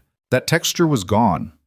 What replaced it was something older and less negotiable, and it had her mother's face at the center of it, and it had no patience left for navigation. She looked at the window in the spare room, courtyard facing, third floor, a drop of approximately 25 feet to the pavement, and then at the door behind her and what was happening on the other side of it. And she made the calculation the way you make calculations when the number of available options had been reduced to 2, and Emma chose the one that kept her mother alive. She crossed the room in 4 steps, grabbed Diane's arm, pulled her off the bed, and toward the window. Diane made no sound, no protest, no question, just got up and moved with the focused compliance of a woman whose body had learned to respond to urgency faster than her mind processed it. "Fire escape," Emma said. "Is there one?" She was already at the window looking. No fire escape on this side. The courtyard below was 25 feet down and partially lit, and she could see 2 figures moving across it toward the building's rear entrance. They'd covered the ground exit. Behind her, through the locked door, the sound of impact. Once. Twice. "Emma!" Diane's voice, controlled and very quiet. "I hear it." Her phone. She pulled it out. Lucien's number. She hit it, and it rang twice, and he answered, and she could hear from the quality of his breathing that he was still upright and functional and managing something physical. "Spare room," she said. "Window side faces the courtyard. 2 of them below. Door behind us." "Stay on the floor," he said. "Away from the door, 60 seconds. He hung up. 60 seconds was not an abstraction. 60 seconds in a room with a door being hit from the other side had a specific physical texture. The way time expanded and compressed simultaneously, the way her heartbeat was so loud and so present she could feel it in her back teeth, the way Diane's hand in hers was completely steady, which was somehow the most clarifying thing in the room. Emma pulled her mother to the floor against the exterior wall, below the window line. She picked up the only object in the room with any mass, a ceramic lamp from the bedside table. And she held it, and she looked at the door, and she counted. The door came off its hinges on the 48th second. Not the lock giving, the hinges themselves, 3 of them, the door falling inward in a single flat piece. The man who came through was not the one from the window. This one was larger, and he had the specific forward momentum of someone who'd been applying force to something and is still carrying that energy into the next available space. Emma threw the lamp. Not accurately. She knew it wouldn't be accurate. But the movement made him flinch and redirect his momentum, and in that 2-second interval, Lucian came through the open doorway behind him. What happened in the next 8 seconds, Emma could not have described with any chronological precision. It was fast and loud and involved the specific sounds that bodies make when force is applied to them at the angle and velocity that Lucian was applying. And it involved furniture and the wall and a sound she felt in her back that she identified later as someone's shoulder meeting the plaster with significant speed. Then it was quiet. The large man was on the floor. Lucienne was standing over him, breathing hard. She could see it now, the effort visible in the way his chest moved. The first time she'd seen the physical cost of any of this break through the surface. He had a cut above his left eyebrow, shallow, but producing the specific generosity that scalp wounds produced, and he pressed the back of his hand against it without looking at it. "Can you walk?" he said. To both of them, but looking at Emma. "Yes," Emma said. "Then we move now." He went first into the main room, which had the particular disordered stillness of a space where something had happened recently. The first man, the one who'd come through the window, was zip-tied to the radiator with what appeared to be his own belt and a length of electrical cord from a dismantled floor lamp. He was conscious and looking at the ceiling with the expression of someone revising their evening's expectations. Lucien had come prepared for a version of this. Emma registered that fact and filed it without commentary because this was not the moment for commentary. They went into the corridor. Clear. Down the stairs, Lucien slightly ahead, Diane between them, Emma behind, the three of them moving with the rapid, coordinated rhythm of people who have just undergone an event that has stripped the situation to its functional essentials. Out through a side exit Emma hadn't known was there. Lucien had known the building's geography before they arrived, which meant he'd planned for this, which meant on some level he'd known the address might be compromised before they used it, and she was going to have a conversation with him about that when they were in a position to have it. Not yet. The side exit opened onto a narrow service alley between the building and the next one. A car was waiting. Not Rael's sedan, a different vehicle, dark gray, engine running. The driver was a woman Emma had never seen, 40s with the same operational composure as Rael, who did not acknowledge their arrival beyond unlocking the doors. They got in. The car moved. Diane sat in the middle seat and her hands were folded in her lap, and she stared straight forward through the windshield, and Emma sat beside her and could feel the tremor in her mother's body, fine and controlled and present, the physical residue of fear that the mind was managing but the body was still processing. She put her hand over her mother's folded ones and felt the tremor slow marginally. Lucien was in the front seat. He was on his phone again. The cut above his eye had slowed to a thin track of red along his temple, and he pressed a cloth against it that the driver had handed him without being asked. They drove south. Emma looked out the window at the city moving past, the upper Manhattan blocks giving way to the gradual compression of Midtown, and she thought about the courtyard and the two figures moving toward the building's entrance and the fact that Serrano had known the address. She turned this over in her mind with the methodical persistence she brought to things that didn't add up. How did he know the Inwood address? She said. Lucien lowered the phone. He turned in the seat to look at her. Tell me you don't know, she said, and I'll believe you, but tell me the truth. I don't know with certainty, he said.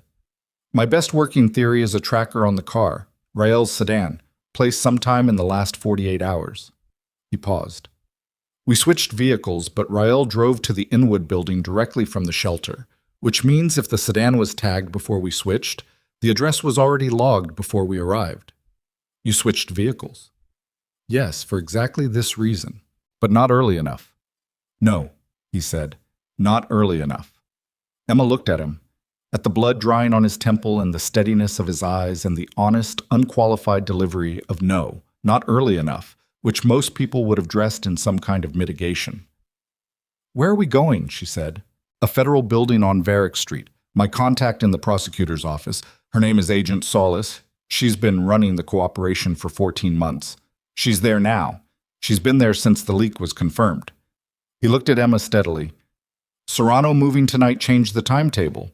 Everything we were building toward a trial that was 4 months away. Solis wants to move on it now, before he dismantles any more of the case infrastructure. She needs me there. Tonight. Emma looked out the window again. They were on the West Side Highway now, the Hudson moving dark and flat to the right, the opposite shore a low line of New Jersey lights. And my mother, she said. Solis can put her in protective custody, federal protective custody, not a shelter with a cash-bribed intake worker. A secure location with people whose only function is to make sure she's there tomorrow morning. Diane made a small sound. Not protest.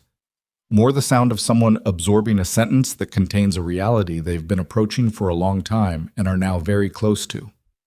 Mom, Emma said. I heard. Diane looked at her hands. I heard him. A pause. I want to be somewhere he can't find me. I don't care what it's called. Vomit. The federal building on Varick Street had the specific nighttime quality of institutions that never fully sleep. A skeleton crew on the lower floors, more activity above, the security at the entrance precise and unhurried. Agent Solis met them in the lobby. She was a compact woman in her early 40s, dark-haired with the slightly compressed look of someone who had been awake longer than was reasonable and had decided not to acknowledge it. She looked at Lucien's cut and then at Emma and then at Diane, and she said to the agent behind her, "Get them upstairs." She pulled Lucien aside. Emma watched them from across the lobby.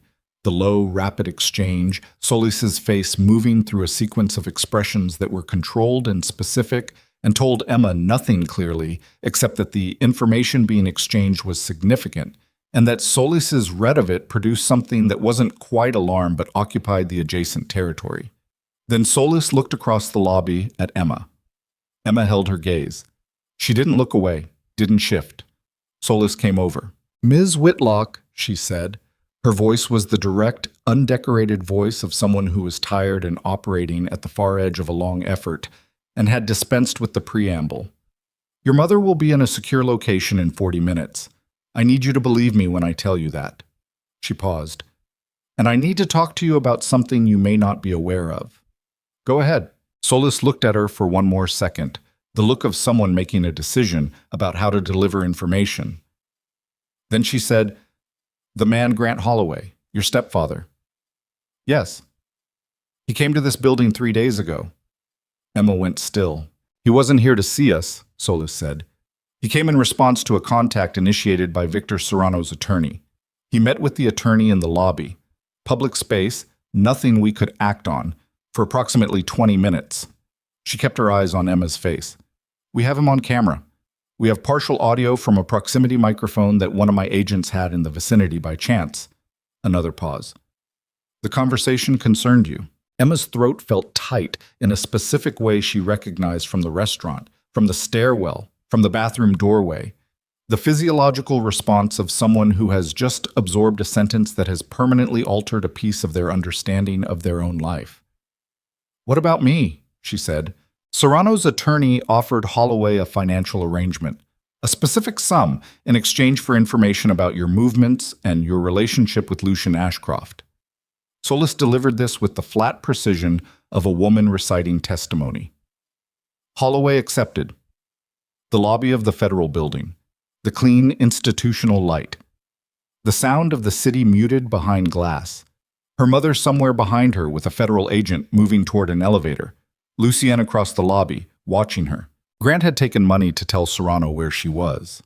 Grant had taken money from the man who had coordinated the events of the last 48 hours.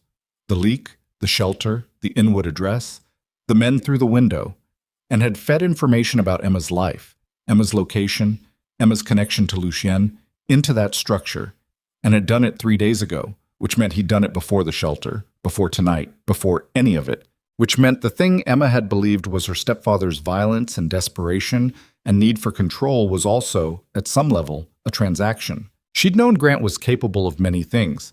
She had not known this was one of them. She stood in the lobby and she felt the anger move through her, and this time she did not bank it, and she did not manage it, and she did not reach for the fork tines under the table. She let it be present, full and real and enormous, and she breathed through it until it became something she could operate inside rather than something that operated her. "Where is he now?" she said. "Currently, we don't have his location," Solis said. "But we will. And when we do, there will be a separate conversation about what he's done here." She paused. "He's made himself part of this case." Emma nodded. One nod, precise. "I need to ask you something," Solis said. "Ask." "Lucienne's testimony, the cooperation. He's told you the scope of it." It wasn't a question. "I need to know if you're going to be a complicating factor." Emma looked at her. "What does that mean?" "It means that the next 12 hours are going to require him to make choices that will have permanent consequences for his legal standing, his business, and his safety. And I need to know that the personal dimension of this," Solis paused, looking for the precise word, "isn't going to produce a variable I can't account for." Emma understood what she was being asked. She was being assessed, measured for the specific kind of liability that women in proximity to key witnesses represented in the institutional imagination, the soft target, the emotional complication, the factor that made men make decisions from their gut instead of their head. "I'm not a complicating factor," Emma said. "I'm the reason the information about my movements reached Serrano at all, which makes me part of this whether you account for me or not. So you should account for me." Solis looked at her for a moment. Something shifted in her face, not softening, more a recalibration of her read of what was standing in front of her. "Fair enough," she said. "Come upstairs."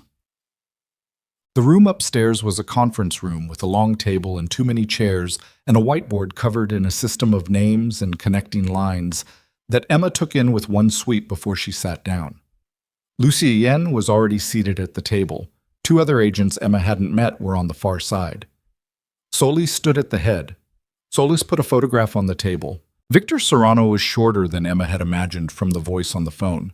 60s, compact and gray-haired, with a face that was unremarkable in every dimension except the eyes, which had the flat, patient quality of something that spent a lot of time waiting.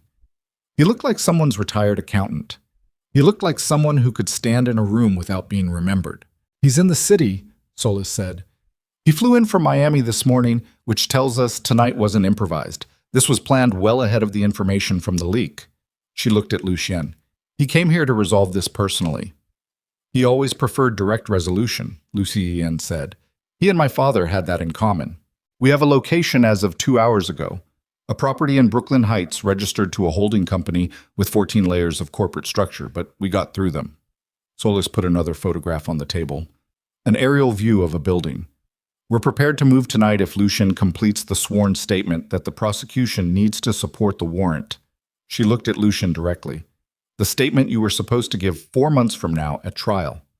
We need it tonight." Lucien looked at the photographs on the table. He looked at them for a long moment with the specific, particular quality of someone looking at a decision they made 14 months ago, arriving at the moment it costs the most. "If I give the statement tonight," he said, "the company's assets are frozen immediately, the foreign accounts, the domestic operations. All of it stops." He said this with full understanding of what he was saying. Some of those operations are completely legitimate. Employees, contracts. I've spent 4 years building the clean version of what my father built. And if everything freezes tonight, it restarts, Solis said. "When the case closes, the legitimate operations get separated and restored. That's in the cooperation agreement." "I know what's in the agreement."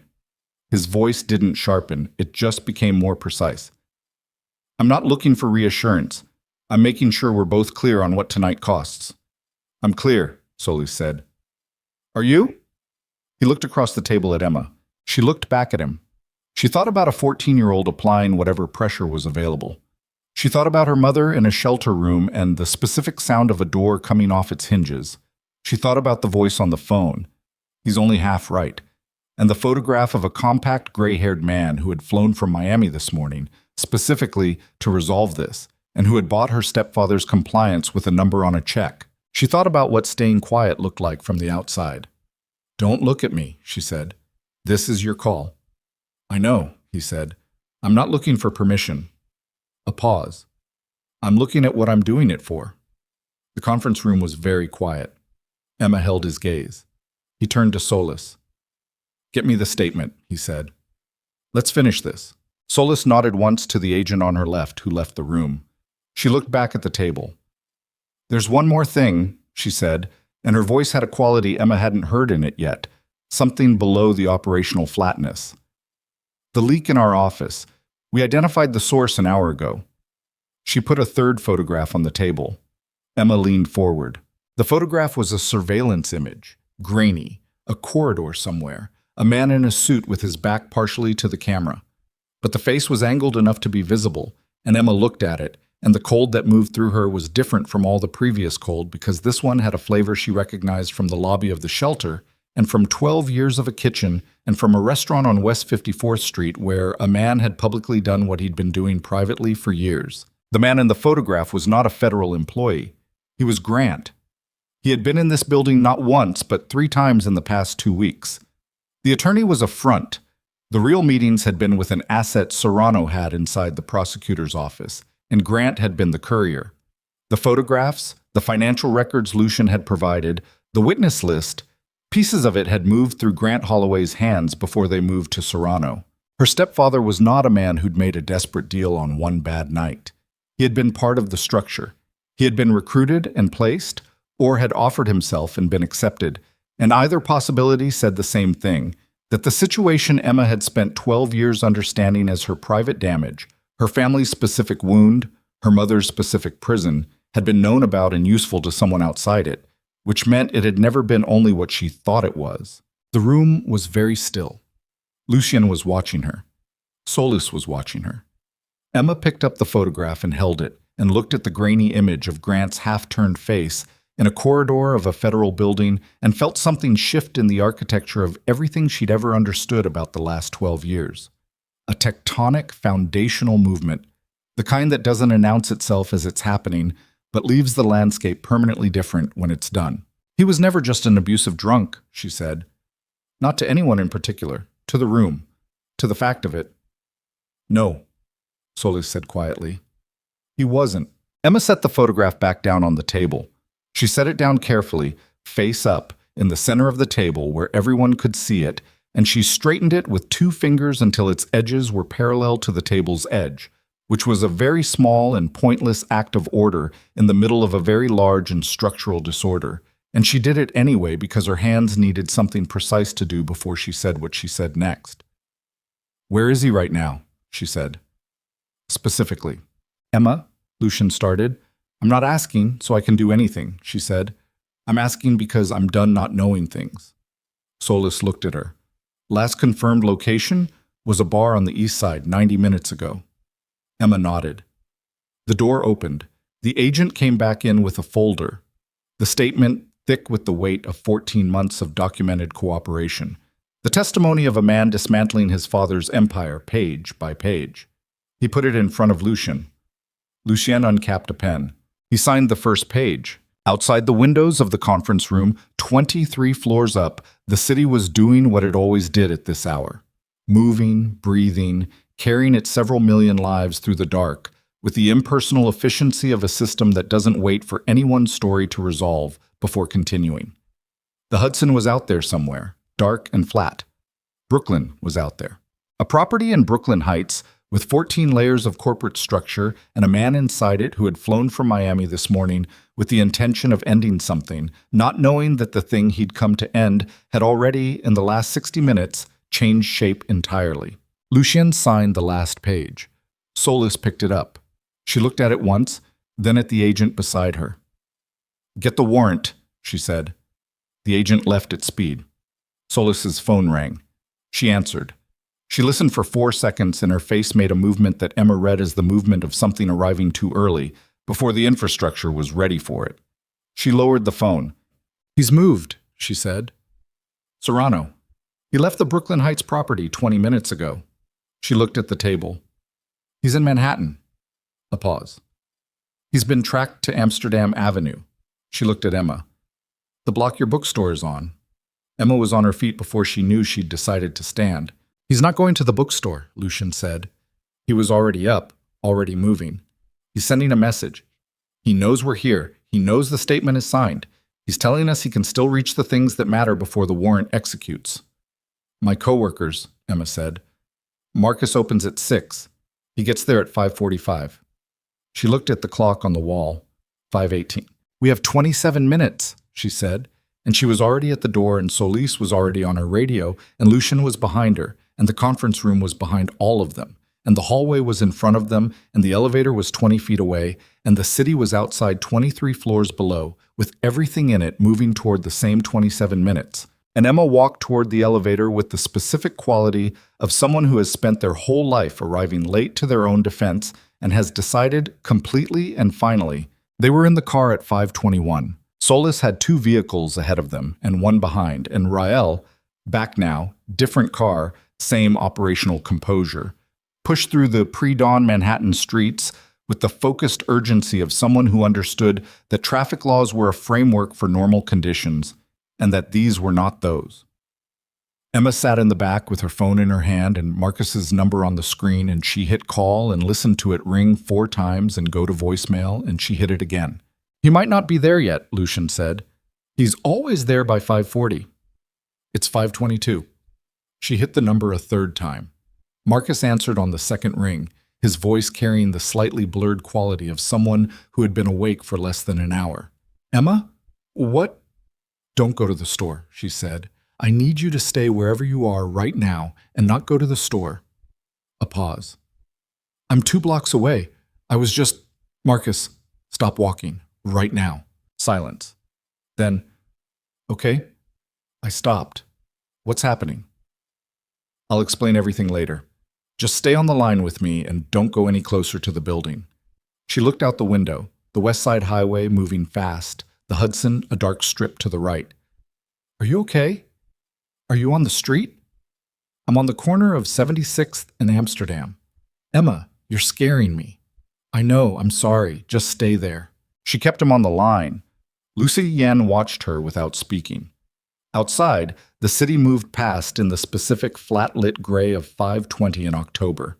The sky not yet light, the streets not yet populated with the morning's full weight, a transitional quality to everything as though the day had not yet committed to beginning. They turned on to Amsterdam at 5:31. She saw the bookstore from half a block away. Harding and Clay, the dark green awning, the window display she'd arranged herself 3 days ago, the stacked paperbacks behind glass. The lights were off inside. The street in front of it was quiet. She also saw the man standing on the opposite sidewalk. He wasn't doing anything. He was standing with his hands in his coat pockets and looking at the storefront with the patient attention of someone who had time and knew it. Compact. Gray-haired. Unremarkable in every dimension except for the fact that he was standing on Amsterdam Avenue at 5:30 in the morning looking at a bookstore. Victor Serrano. No intermediary. No attorney, no courier, no asset in someone else's office. He had come himself, which was either confidence or desperation presenting as confidence, and Emma had spent enough time reading people in dangerous emotional states to know the difference was not always visible from the outside. The cars stopped. Solis was out first, and 2 agents Emma didn't know were out a half-second behind her, and Solis had her credentials in one hand and was covering the distance between the vehicle and Serrano with the particular stride of someone who has executed this specific moment in practice enough times that the real version feels almost routine, except that it never actually is. Emma got out. Lucien said her name. She kept going. She crossed the street with the agents fanning around her, and she came to a stop 6 feet from Victor Serrano, and she looked at him in the gray pre-dawn light, and she saw, up close, what the surveillance photograph had not transmitted, that he was old. Not decrepit, not diminished, but old in the way that men who have spent their lives in high-pressure environments become old, compressed rather than softened, the years laid down in the face like sediment, dense and accumulated. His eyes were the same in person as in the photograph. Patient, flat, looking at her now with the specific attention of someone assessing a variable they'd perhaps underestimated. Solis reached him first. Victor Serrano. Her voice, flat and certain. Credentials up. Federal agents, do not move. Serrano did not move. He looked at Solis with a mild expression, the expression of someone who has been introduced to people at parties they did not want to attend. He looked at the agents to his left and right. He looked at Lucien, who had come across the street and was standing 8 feet away with his hands at his sides and his face carrying a quality Emma had not seen in it before. The specific quality of a long-anticipated moment arriving exactly as expected, which was both a relief and a grief simultaneously. Then Serrano looked at Emma. He looked at her for 4 or 5 seconds. He looked at her the way the voice on the phone had sounded, with the unhurried attention of someone determining the weight of a thing. "You're the bookstore girl," he said. His voice was exactly as she remembered it from the phone call, calm, precise, no performance in it. "I'm the reason the warrant exists," Emma said. "Don't call me a girl." Something moved in Serrano's face. It was not the almost smile she'd seen in Lucien. It was something colder and more involuntary, the micro-expression of someone encountering an unexpected texture in a situation they believed they had fully mapped. Solis moved in. He did not resist. He turned and put his hands behind his back with the practiced movement of someone who had known, on some level, that this was how the sequence ended, had known it since he got on the plane in Miami, had perhaps known it since the cooperation agreement was signed 14 months ago and the shape of the endgame became visible if you were paying the right kind of attention, which Victor Serrano, in Emma's assessment, had always been doing. He just miscalculated where the resistance would come from. The cuffs went on. Solis was already on her radio, coordinating the simultaneous movements that Emma understood were happening elsewhere in the city, the coordinated raids that 14 months of documentation and a signed sworn statement had made possible. Names from the whiteboard in the conference room, 11 individuals. The organizational structure of something built over decades coming apart at multiple points at once. Emma stood on Amsterdam Avenue in the gray October pre-dawn and watched Victor Serrano be placed in a federal vehicle, and she felt something she had not expected to feel in this moment. Not triumph, not the clean completion of a thing achieved. What she felt was closer to exhaustion, meeting relief, meeting the particular spaciousness that arrives when something that has been taking up enormous volume in your life abruptly stops requiring that volume. Like a sound you've been compensating for so long you forgot you were doing it, and then it stops, and the silence has its own adjustment period. Marcus appeared at her shoulder. She'd forgotten he was on the line. He'd apparently walked the remaining 2 blocks while the situation resolved. He looked at the federal vehicles, at the agents, at Lucien, at the pre-dawn street. "Okay," he said. "I'm going to need that explanation." "Later," Emma said. "Much later?" "Yes." He nodded with the resigned acceptance of someone who had, over years of working with Emma, developed a tolerance for incomplete information delivered with total certainty. He went and unlocked the bookstore and turned on the interior lights, because it was 5:40, and that was what you did. Emma watched the lights come on behind the green awning, the window display she'd arranged, a rotating feature on debut novels, a small handwritten card in the corner in her own writing, lit up from inside.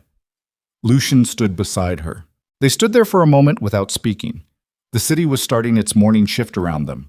The first bus of the route coming down Amsterdam, a delivery truck turning onto the block, a woman with a dog moving along the opposite sidewalk with the specific purposeful walk of someone who had somewhere to be and was already thinking about it. The normalcy of it was almost disorienting. "Grant," Emma said. "They'll pick him up today," Lucien said. "Solis has enough from the corridor footage and the phone records for an obstruction charge, minimum, probably more." He paused. "He's not going to be able to move freely after today." Emma thought about this. Thought about the photograph, the grainy image of Grant's half-turned face in a federal building corridor, carrying pieces of Lucien's testimony to a man who'd used them to try to dismantle a prosecution, and, collaterally, to find Emma's mother in a shelter. She thought about the specific casual evil of that sequence, the domestic violence that had spent 12 years presenting itself as a private wound and had been, some portion of it, connected to something larger and more deliberate than a drunk man's cruelty. She didn't know what to do with that yet. It was too large and too recent to process cleanly. She filed it in the place she'd been filing large and recent things, a temporary location, not resolution, just storage until she had the capacity. "My mother," she said. "Solis's team will release her to regular protective custody by noon," Lucien said. "After today, there's no operational reason to keep her there. The structure that was using Grant to track her is gone." He looked at Emma. "She can go wherever she wants to go." Emma thought about her mother's hands, folded in her lap in the back seat of the car, the tremor that had slowed when Emma covered them with hers. She took out her phone and texted the secure secondary number. "It's over. I'll come to you this morning." 3 minutes later, one word back. "Okay, just okay." Which, from Diane Whitlock at 5:45 in the morning after the night they'd just had, was its own complete and sufficient sentence. Well, she didn't sleep. She went home to her apartment as the morning came in through the windows, and she sat in the reading chair and she didn't sleep and she didn't try to. She made tea and drank half of it. She looked at the books on every surface, the stacks that had accumulated over years of the kind of reading that was not an aesthetic preference, but a survival mechanism. The paper worlds she'd been stepping into since she was 8 years old and had discovered that you could go somewhere else inside a sentence without physically going anywhere. She thought about that 8-year-old, about the specific strategies she'd developed layered over 12 years for managing an unmanageable situation. The fork tines under the table, the exits cataloged, the anger banked, the sleeve kept down. 12 years of daily maintenance of a containment structure that she'd called surviving, and that had perhaps also been, on some level, a failure of imagination. The failure to imagine that the structure could come down. She sat with this without trying to resolve it, because some things didn't resolve into clean lessons, and forcing them into that shape was its own kind of dishonesty. At 7:30, she called Lucy. He answered on the second ring. His voice had the texture of someone who also hadn't slept but was functional inside it. "Where are you?" she said. Federal building still. There are a lot of statements. Are you okay? A pause. Not hesitation. Consideration. I don't know yet, he said. Ask me in a week. I'll ask you in a week, she said. Another pause, briefer. Are you okay? She looked at the room around her, the books, the tea going cold, the morning light coming in at its low October angle, finding the dust on the windowsill and the worn arm of the reading chair, and the specific impermanence of everything. I don't know yet either, she said, but I think I'm going to be. That's more honest than most people manage, he said. I've been working on honest, she said. It's a recent project. She could hear something in his voice that was close to the almost smile. She hung up and went to get her mother. The weeks that followed had a texture she hadn't anticipated. She'd expected, in some vague way, a before and after clarity. The thing ends, the life begins, the division crisp and legible. What she got instead was more granular and more real than that. The days continued. The bookstore continued. She shelved books and recommended them, and ordered stock, and had conversations about the new fiction table that were so entirely normal they occasionally felt surreal. Diane moved into an apartment 2 miles from Emma's, a one-bedroom with a courtyard that got afternoon light. She'd chosen it herself, which Emma had insisted upon, and she'd signed her own lease, which she'd needed 20 minutes of sitting in the leasing office before she could do, and she'd done it. The pen in her hand and her name at the bottom of a document that contained only her name. Emma had been there. She hadn't watched her mother sign. She'd looked at the courtyard through the window and given Diane the privacy of the moment. Grant was arrested 11 days after that night on a federal obstruction charge and 3 additional counts related to his role in the information relay. His attorney entered a not guilty plea. Emma read about it in an article she found online by accident, not looking for it, and she sat with the article open on her phone for a long time, and then she closed it and made dinner and did not call anyone about it. There was, she found, very little satisfaction in it. Not the absence of relief, there was relief, real and structural, the kind that settled into the body's daily operations rather than arriving as a feeling. But the satisfaction she'd imagined, the sense of scales correcting, that was quieter and stranger than she'd expected. What she found instead was that her mother, 3 weeks into the apartment with the courtyard, had begun buying plants, specifically succulents, because she'd read they were hard to kill, and she wanted to practice not killing things. Emma found this to be the most significant development of the entire period. Lucien's company assets were frozen for 6 weeks and then restored in the legitimate portions while the criminal case proceeded. He spent a month in depositions and hearings and the particular grinding administrative aftermath of a federal prosecution, which was less cinematic than its buildup and more exhausting than anything that had preceded it. He called Emma during this period with the practical frequency of someone reporting in, not nightly, not daily by schedule, but when something happened that he thought she should know about, and when the day ended in a way that made a voice on the other end of a phone the thing he wanted. She called him too, for the same reasons. They were, Emma thought, 2 people learning to be in the same place at the same time without a crisis requiring it, which was considerably harder than being in the same place at the same time because a crisis was requiring it. The crisis had its own grammar. The ordinary required a different one, and they were both rusty at it, or had never learned it, or had learned it in such damaged versions that unlearning was prerequisite to relearning. It was slow. It was not always comfortable. It was, she thought, honest, which was what she'd said she was working on. She went back to the therapist she'd stopped seeing at 21 because the sessions had hit a wall she hadn't been ready to break through. She was readier now. The wall was the same wall. She broke through it differently this time, which was less a matter of force and more a matter of having finally run out of reasons to maintain it. Diane started therapy 2 weeks later, referred by Emma's therapist to someone who specialized in long-term domestic situations. She came to dinner at Emma's apartment the Sunday after her first session, and she was quieter than usual, and Emma didn't ask, and they cooked together and ate together, and Diane washed the dishes because she said she wanted to. And at the end of the evening, she stood in Emma's doorway in her coat with her hand on the doorframe and said, "I want to apologize to you." Emma looked at her. "Mom, not tonight," Diane said. "I'm not ready tonight. My therapist says I need to do it when I can do it completely, not part way, and I'm not there yet." She held Emma's gaze with the steady attention that Emma now recognized was her mother's baseline. that it had always been her baseline, just buried under 20 years of a situation that required its suppression. But I want you to know it's coming, and that I mean it. I know you do, Emma said. Diane nodded. She squeezed Emma's hand where it rested on the doorframe. Then she went down the stairs and out into the evening, and Emma stood in her doorway and listened to her footsteps recede, and then the sound of the street, and she felt the grief and the love, and the specific complexity of the two existing simultaneously in the same space, which was, she thought, the permanent condition of certain things and not a problem to be solved. The indictments came down in December. Victor Serrano, 11 associates, and 2 additional individuals identified through the cooperation process that Lucien hadn't initially known about, but whose names surfaced during the investigation's expanded scope. The lead prosecutor issued a statement. Solis appeared briefly at a press conference with the careful non-expression of a federal agent appearing at a press conference. Lucien watched it on a laptop at Emma's kitchen table. When it ended, he closed the laptop and sat with his hands flat on the table for a moment, looking at the closed screen. Emma was making coffee across the kitchen, and she watched him from there.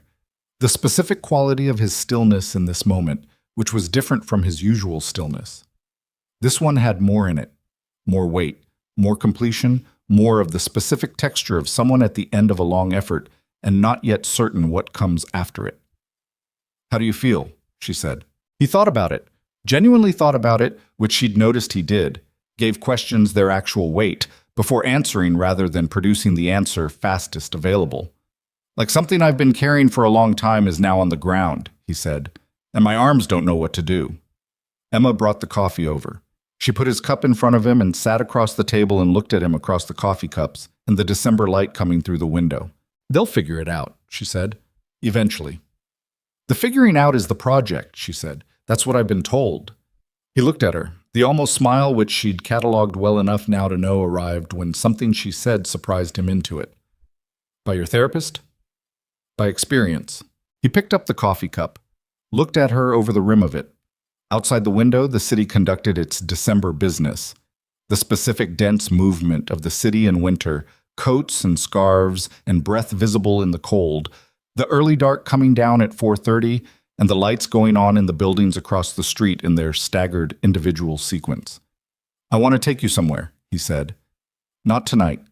When everything is a little more settled." "Where?" "The restaurant," he said. "The first one. Not the other place. The one I told you about before any of this.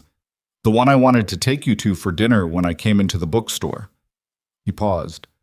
"We never actually got there." Emma thought about that. About the route the past 3 months had taken from a biography section on a Tuesday afternoon to a federal building conference room to a pre-dawn street on Amsterdam Avenue. The specific geography of it. The distance between asking someone to dinner and arriving at a kitchen table with the indictments settling. "Okay," she said. "That's all? Okay?" "You asked. I said okay." She looked at him steadily. "What else do you want?" He looked at her. Something in his face that wasn't the almost smile and wasn't the operational flatness and wasn't the steadiness under pressure she'd watched carry him through the last 3 months. Something older and less defended than any of those. "I want more days that look like this one," he said. "That's what I want." Emma held his gaze. The December light was behind him, and the coffee was warm in her hands, and the building across the street had all its windows lit now, the staggered individual lights of several dozen separate lives conducting their evenings behind glass. "That's a reasonable thing to want," she said. "Yes," he said, "I think it is." They sat at the kitchen table as the evening came down outside, and the city went on beyond the windows, and the coffee cooled slowly in their hands, and neither of them said anything else for a while because nothing else needed to be said. The silence was not the silence of the stairwell or the restaurant or the federal conference room. It was a different kind, the kind that arrives not from the management of danger, but from its absence, the kind that has to be learned or relearned, or in some cases learned for the first time. It had a texture Emma had not had enough practice identifying. She was starting to recognize it now. Somewhere across the city, her mother's apartment had its lights on. Her mother was possibly reading or possibly looking at the succulents she was practicing not killing, or possibly sitting in the particular quiet of a person getting used to the sound of a space that belongs entirely to them. 2 miles away, which was close enough and also exactly the right distance.